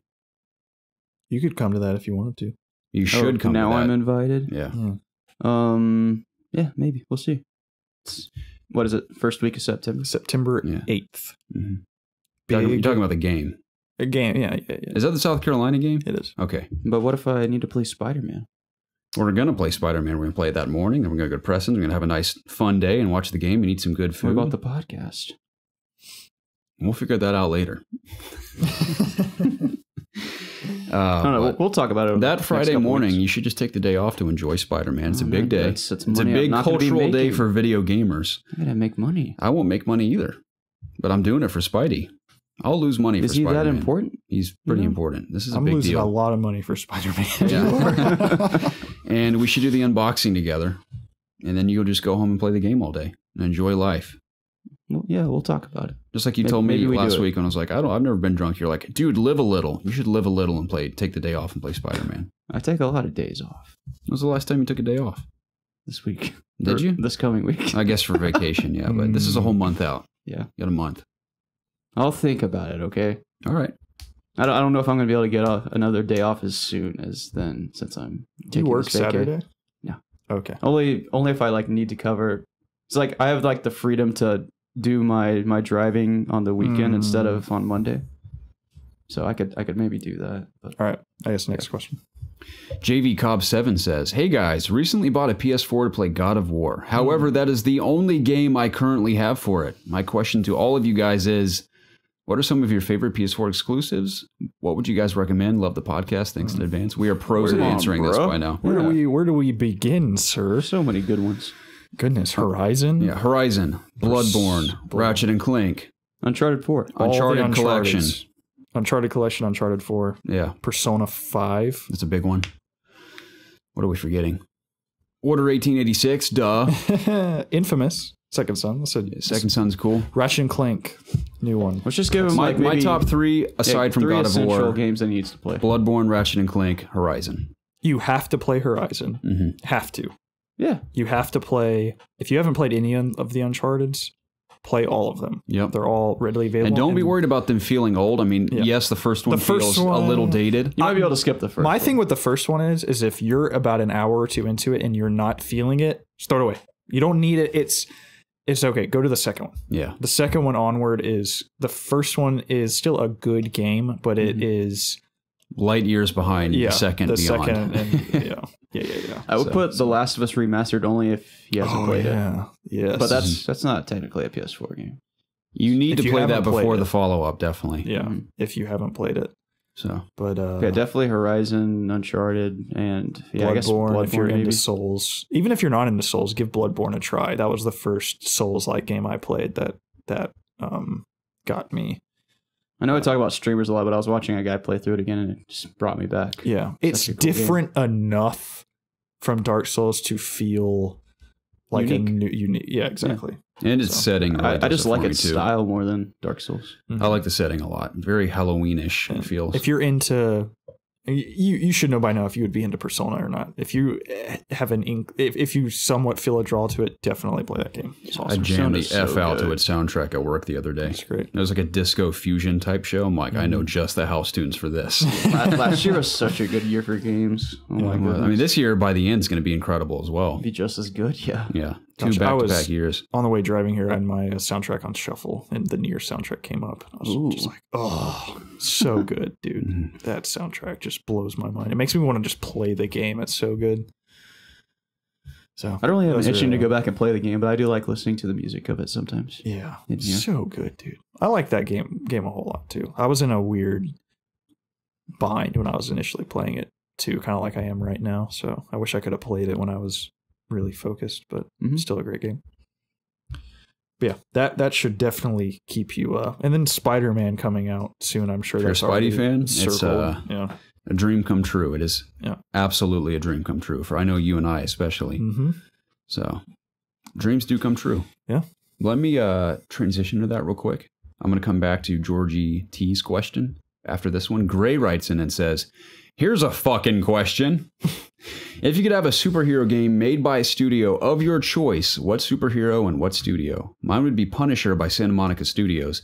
I think Punisher with a God of War feel and Sin City art style would be something special. Garrett, you angelic grapefruit. Don't say Spider-Man by Insomniac.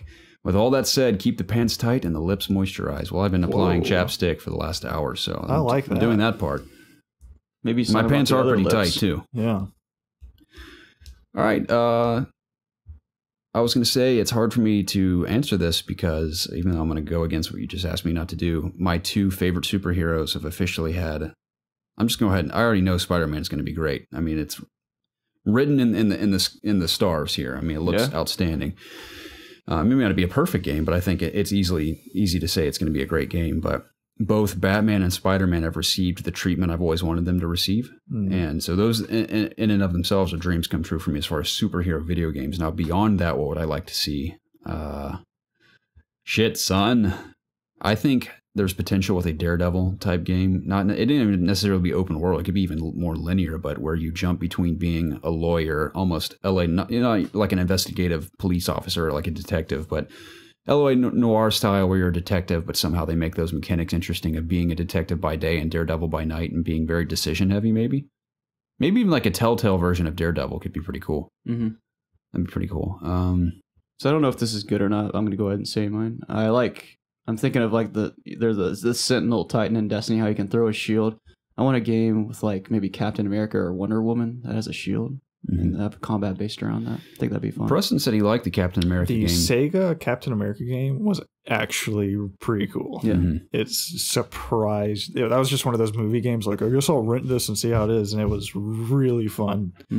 Very Arkham inspired, but it had a cool mechanic where you could see there were these things at the corner of the screen, these two lines that would overlap each other. And I forgot what button you would press, but that would be somebody about to shoot at you. And if you hit it right as they crossed, you would deflect the bullet back at them with your shield. That's awesome. That is cool. It was a pretty cool game. I'll give them that. It surprised me for sure.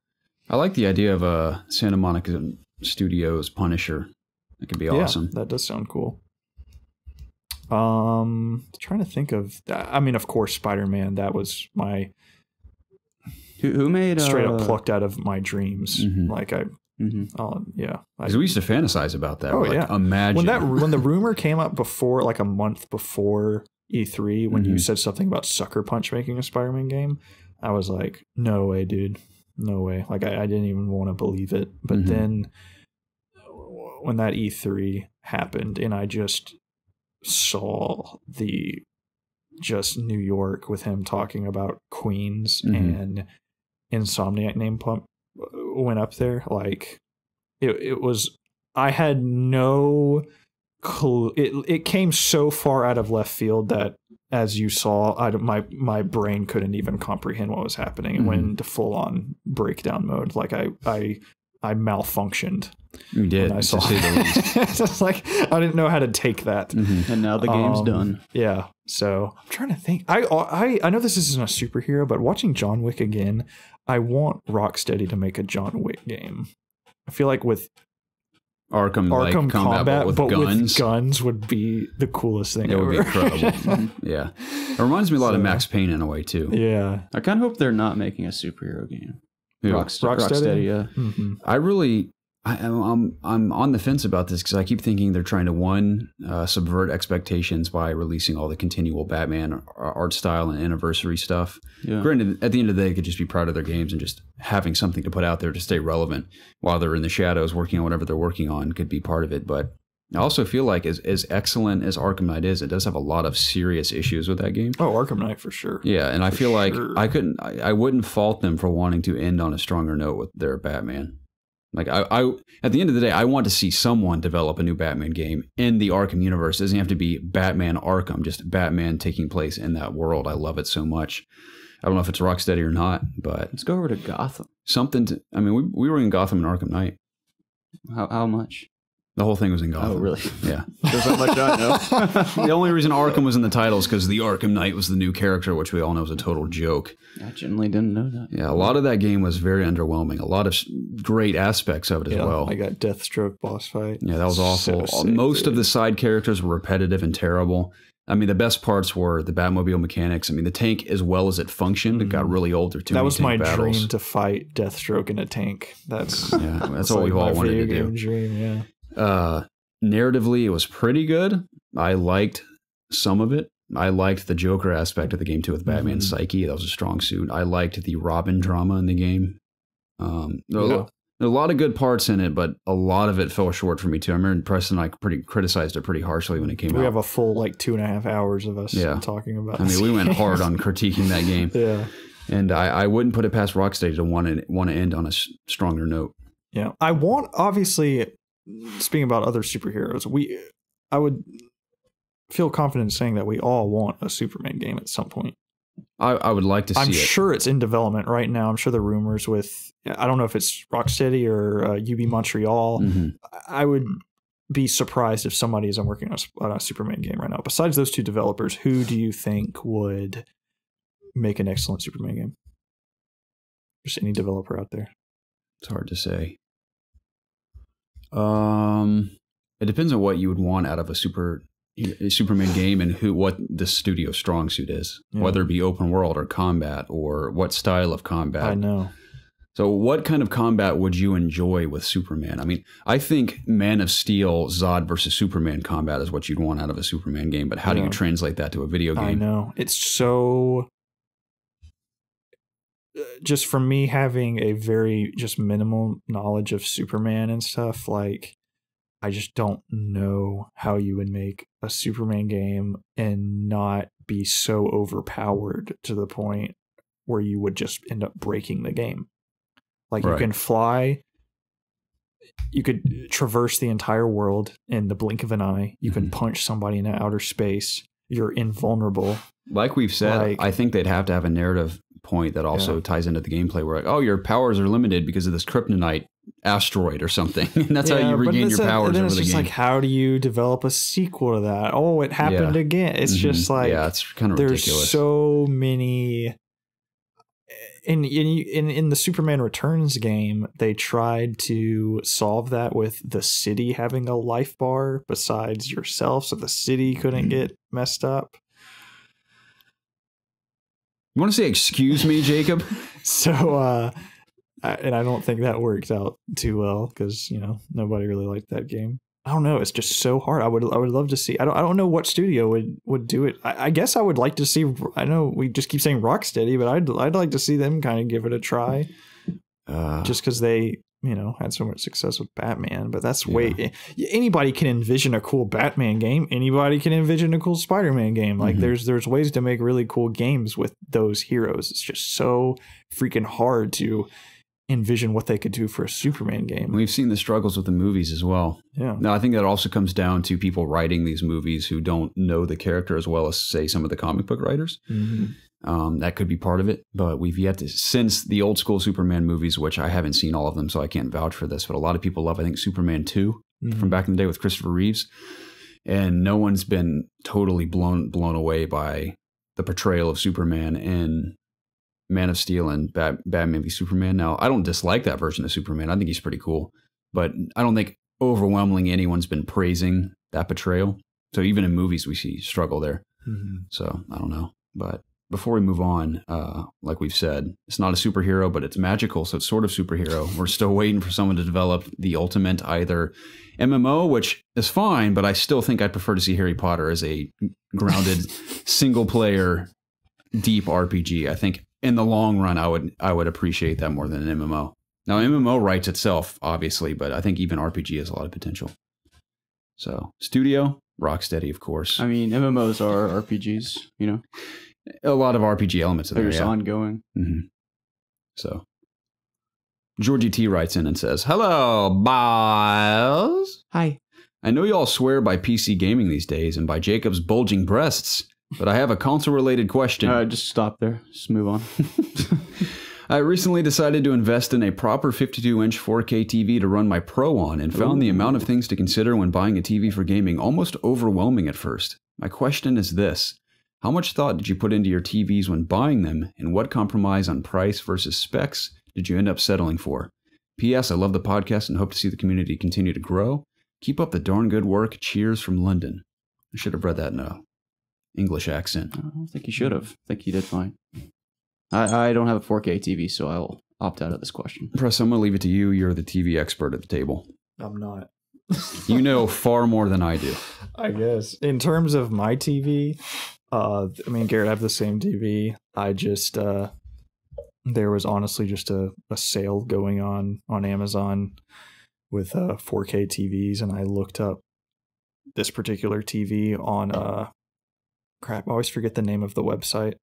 Ratings.com, RTINGS, I think that's what it is. And it had a fairly good rating for gaming. The latency wasn't too bad.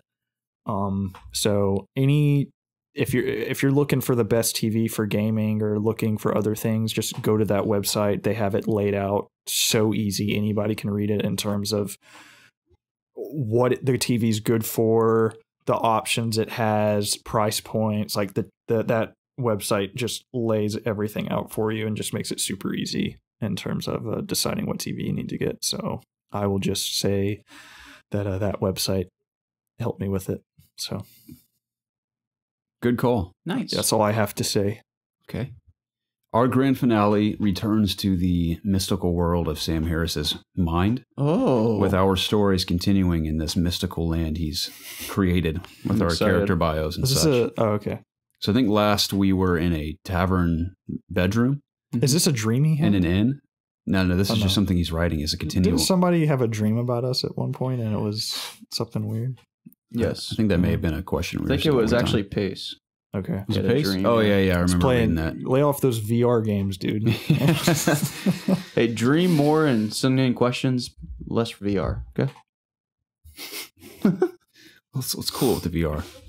Hey, I like me some VR. Giving you some psychedelic. I enjoy seeing his VR. I'm hoping I get my hands on some cool VR at PAX next month, or the end of this month. Okay, continuing the story. I think we last left off. We were in the inn bedroom, and some little kid came up and asked us what we want in our ideal version of a PS5. Okay. Yes. So now the story continues. My nose is so stuffed up. Narrator. Having answered the little boy's question, the IOG masters began their morning routines. Drake secured all of his hidden daggers and tools in various pouches and secret compartments on his outfit. Alka started performing his daily exercises and psyching himself up. Pinch. What? I think I might be a little dyslexic. From here, it looks like pinching. Psyching himself up. And Pew continued his ritual of compiling. Look how he spelled Preston's name. Yeah. How'd you spell it? It's P-U apostrophe G-H. Okay. Continuing his ritual of compiling and sorting all new spells he received from the previous day. Once they all had finished, they traversed downstairs to the bar and ordered a hearty breakfast, and a hot steaming cups of tea. As they were blissfully engaging in conversation, eating, Drake all of a sudden stood up and drew his dagger. A hooded figure stood before him, brandishing a gnarly-shaped sword with protruding spikes along the blade. Here I come. Hello, friend. I see you want to have a conversation with us. How about we take this outside, away from the bystanders, and enjoy their breakfast? What do you say? Back to the narrator. The hooded figure nodded and walked out of the tavern in a hastily manner. The IOG masters promptly paid for their meals and followed the mysterious figure through the town. They followed it for a good 20 minutes until they were well outside the town in the middle of a clearing in a nearby forest. The figure turned around and lowered its hood. What stood before them was a tall, muscular female, tiefling, with teal skin and scars all over her face. A tiefling. Her horns were filed down to 2 bulbous nubs, and the gnarly sword was hanging from her belt, with her hand on top of it ready to draw. Writers noted, tiefling is basically a Hellboy. I'm dealing with a female Hellboy here. Here's the tiefling. What should the voice be for the tiefling? Dude, it's something a little feminine. You rogue. Perfect. I heard you were the best lockpick in the realm. Is that true? Here comes I. 'Tis true, my lady. I can pick any lock, even some with my eyes closed. Whoa. Here's Jacob. How did I do your voice again? I don't know. Enough of this crap. What do you want, she-devil? I haven't got all day. Have a little fight in a few days and my dragon is on the trail of a rare spell. Rare spell, excuse me. Spit it out. Tiefling. Not surprised that you would speak out of impatience, Alka the Strong. Okay, I'll cut to the chase. My name is Seraphina, and my father was kidnapped by a sorcerer who specializes in non-verbal spell casting. My father had discovered a way to replicate this technique but was taken in the middle of the night. Before I could publish it, I need your help to get back, but I can't figure out this riddle the kidnappers left indicating where they took him. Preston chimes in. I can't remember how I did Preston. It's like, what did I do? I have no idea. It's been a few weeks since we've done this. Well, serendipity has graced us with a golden ticket. We would be happy to help you, but better yet, do it pro bono, no cost to you. Let's hear this riddle. I'm sure we can dismantle it easily. Sorry, Press. And here comes a question from the tiefling. Enter the Gungeon caught my eye, but I never pulled the trigger, purchasing it until this past week. Is there a game you saw piqued your interest, Oh, crap. but didn't pick up until later after it had been out for a while? A game that piqued your interest, like Enter the Gungeon did for Sam, but you didn't pick it up until after a while. Sure. Near. Yeah, Nier's Near for you guys, Shout of the Tomb Raider will be one for me. Oh. Rise of the Tomb Raider was one for me. Mm-hmm. Near's also one for me. I haven't played it yet, but I will play it. Played. Celeste. Devil May Cry 4 was always one. Years back, I always wanted to play that, just now getting to it. Assassin's Creed 4, not 4, Origins I'm playing through right now, and I had put off for a while. You like it? Oh yeah, I'm gonna play Resident Evil 4 Isn't after it that. so big? It is unbelievably It's huge. like it's big. Very big. It's like too big, kind of. I've played for quite a while now, and I've still hardly scratched the surface of Dude, half the having map. beat the game, I think I have over 130 hours in that game, and Oh there are still cities that there are side missions in that I haven't even been to yet. There's no Like, way I'm it's going to be able to play big. that game before. Huge. Odyssey. Yeah, Mhm. no way. Really fun though. I like it a lot. Mhm. I've done that many times. The games though. Stealth is finally. I don't know if I'm gonna pick up Battlefield 5 at launch yet. I'm not. I don't think I'm going to. I am just. I don't know if I'll ever pick up Battlefield 5. I was fairly. I'm No, so just unenthused with it. That I'm intrigued by. I am unenthused with it as well, especially after the closed alpha, and it wasn't even really from a buggy standpoint. Just gameplay didn't blow my mind. Mhm. But I am intrigued by their version of Battle Royale. And I'm not saying that's going to sell it for me. I'm going to keep an eye and an ear out for it just out of curiosity. But I'm as far as shooters are concerned, I'm far more interested in Call of Duty than Battlefield this year. Poor Battlefield, they're going to get obliterated by Call of Duty again, no doubt. So I don't think they're ever going to overcome Call of I'm in Duty. the I hate same to say boat. it. Something feels weird with Battlefield. I'm not excited for I think it. a lot of people feel that way. Yeah. So It has nothing to do with like just the brand. It's just I don't know. I want to play other things. Sony, if they did classic World War II, not any of the weird. I'm not saying there's anything wrong with what they're trying with their approach to Call of Duty World War II. We just had that though. I mean, it was World War One, I guess, but we just had that. I'm saying if they advertised a full-on D-Day multiplayer experience that fell short in Call of Duty World War II, I think we'd be having a different conversation right now. I'm not saying that would be the focus of the game, but I feel like that'd be a really big selling point for people, at least me. I just, since Battlefield 4, I've kind of just, like, I didn't even buy Battlefield 1. It's just, Battlefield is really cool and stuff, but it's just for my tastes, I'm just not into the massive maps and just everything that is a Battlefield game is. That's just not really, I'm not just really into it. I kind of want to play Battlefield 4 again, just modern Battlefield. I think it'd be kind of fun just to dabble in for a bit on PC. I'm way more into just the corridor multiplayer shooters. Just Battlefield's too big for my taste.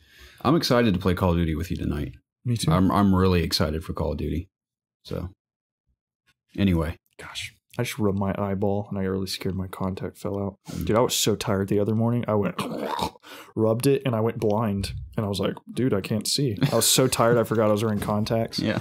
And I was driving in traffic looking for it, and it was on my shirt. And I was like, all right, 10 minutes, I'll pull off to the side of the road. I pulled off and I picked it up and it like hardened. So I just had to throw it out the window. Bummer. Yeah. So. Well, I thought the same thing just happened a second ago, but I can see in my left eye, so I think I'm really glad that I don't have contacts.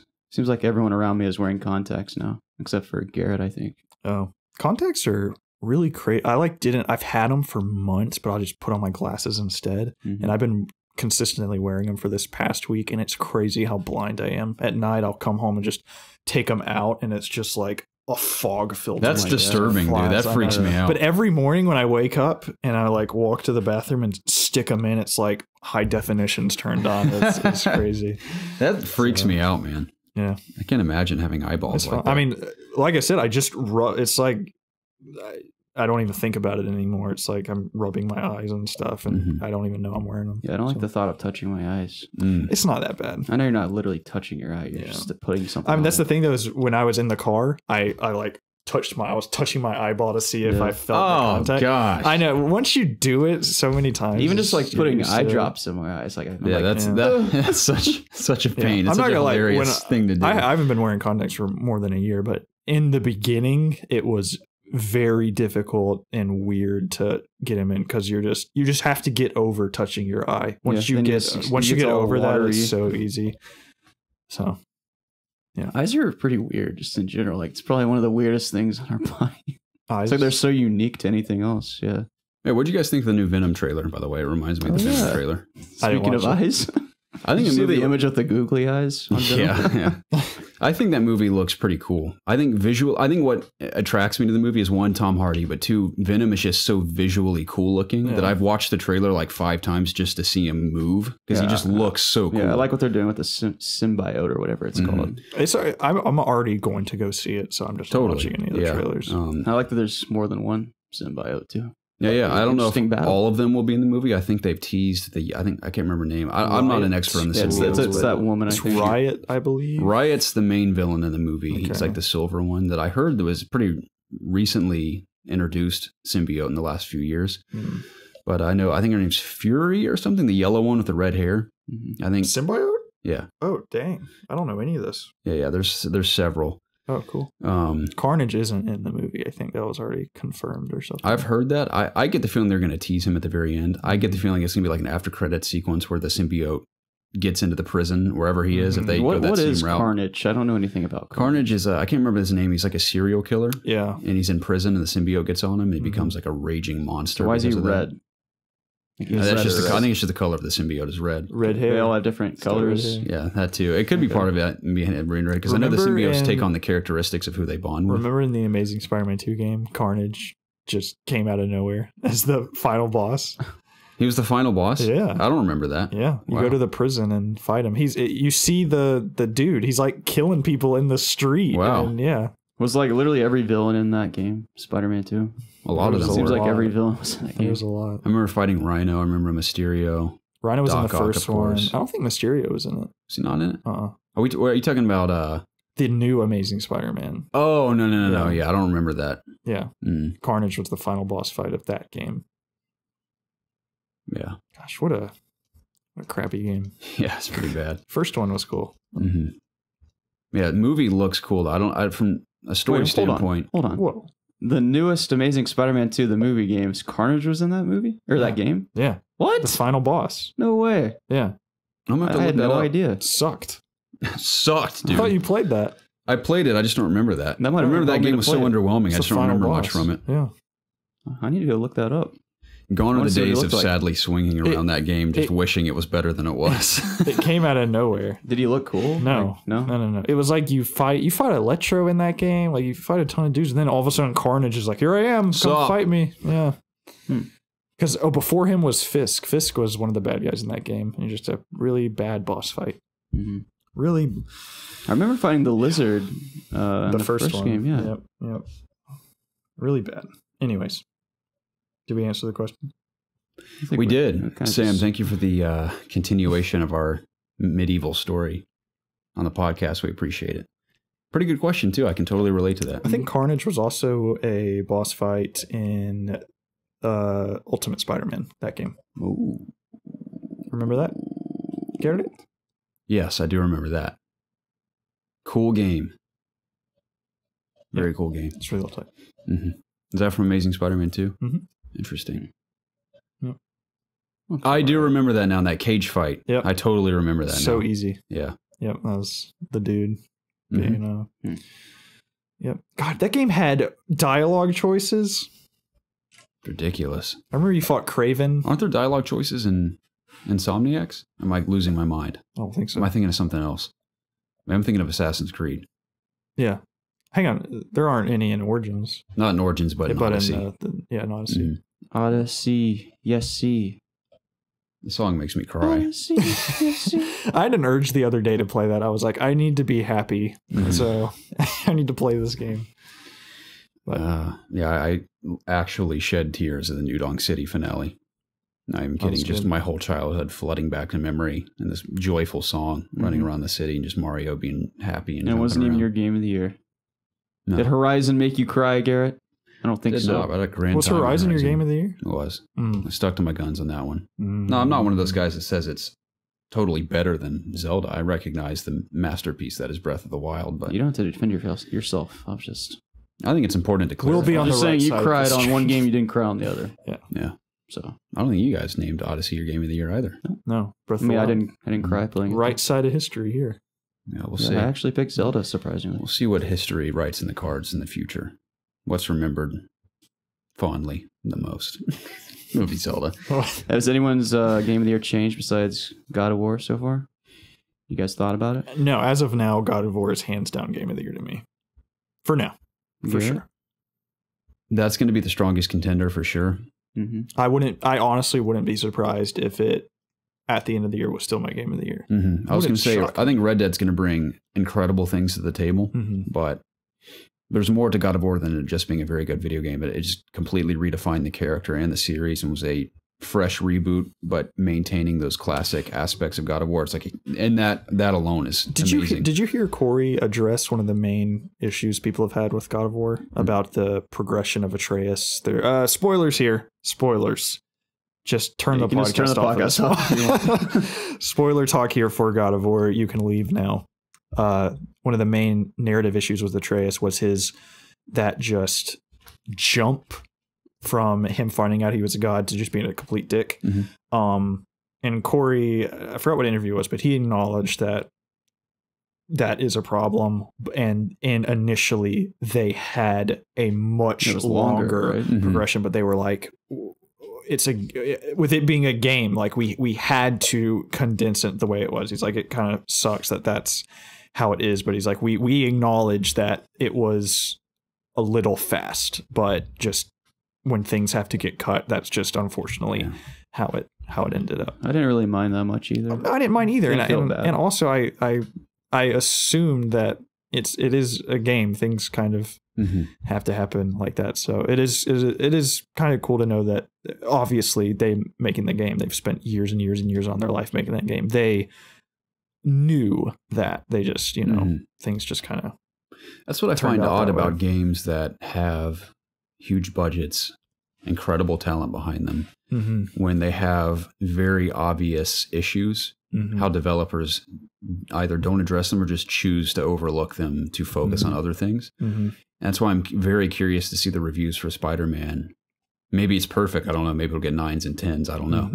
But let's say it gets 7s and 8s, and why whatever issues may or may not exist in this game, why they weren't addressed prior to release, especially if it's a game the studio itself has been playing for an extended period of time. You'd think even the studio would recognize, like, well, here's where this can improve, or here's where we can tweak this. I mean, I think it ultimately gets down to you have to release the game eventually. Because like other, not even talking about games or anything, like mixing music or painting something, like you get to a point where it's you just have to let it go. You have to let it go. So yeah. I mean, that's evident too, especially after reading Blood, Sweat, and Pixels. Every single studio always said the same thing. It just comes a point where you have to make hard decisions about stuff like that. Yeah. And not only that, but you have to focus your time on what you think you can put your most resources in to make the game as good as it can be. Like maybe you pass over something like Atreus's, his progression as a character, and you focus on maybe just making whatever they chose to do better in God of War. Yeah. So. I don't know. I do think it's interesting that for the most part, bad games, the people making it know it's a bad. That's what's so weird. Yeah. Especially when they know they're making a game that's going to go out and die. It's very strange. I guess the way they see it is Metal Gear Survive. Something tells me that, I mean, maybe the studio who was still secretly on Hideo's side knew they were making something silly. But and there was surprisingly an audience that somewhat enjoyed that game. But I don't know. Yeah. This was a nice little bonus section. Yeah, for sure. But I think that's it, Preston. That's great, Garrett. Thanks for sending those questions in, y'all. Absolutely. And like Garrett said initially, just look in the description. You'll figure out how to send us questions. But thanks for listening to the It's Obvious Gaming podcast. We really appreciate it. Please subscribe to us over at the Apple Podcasting app. Anywhere else we are, Spotify, Google Play, all those other podcasting services. But most importantly, please subscribe to us at youtube.com/ItsObviousGaming. That helps us out tremendously and would further push us forward to getting to a point in our lives when we can do more content for the YouTube channel. So just liking videos and subscribing to us, staying involved in the community helps us out tremendously. It most certainly does. And also follow us on Twitch as well.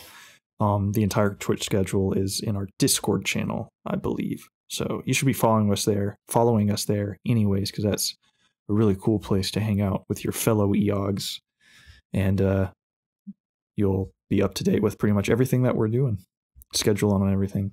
Yep. So, is there anything else you boys like to add before we shut it down for this week? Again, no night streams for me this week. I will not be around.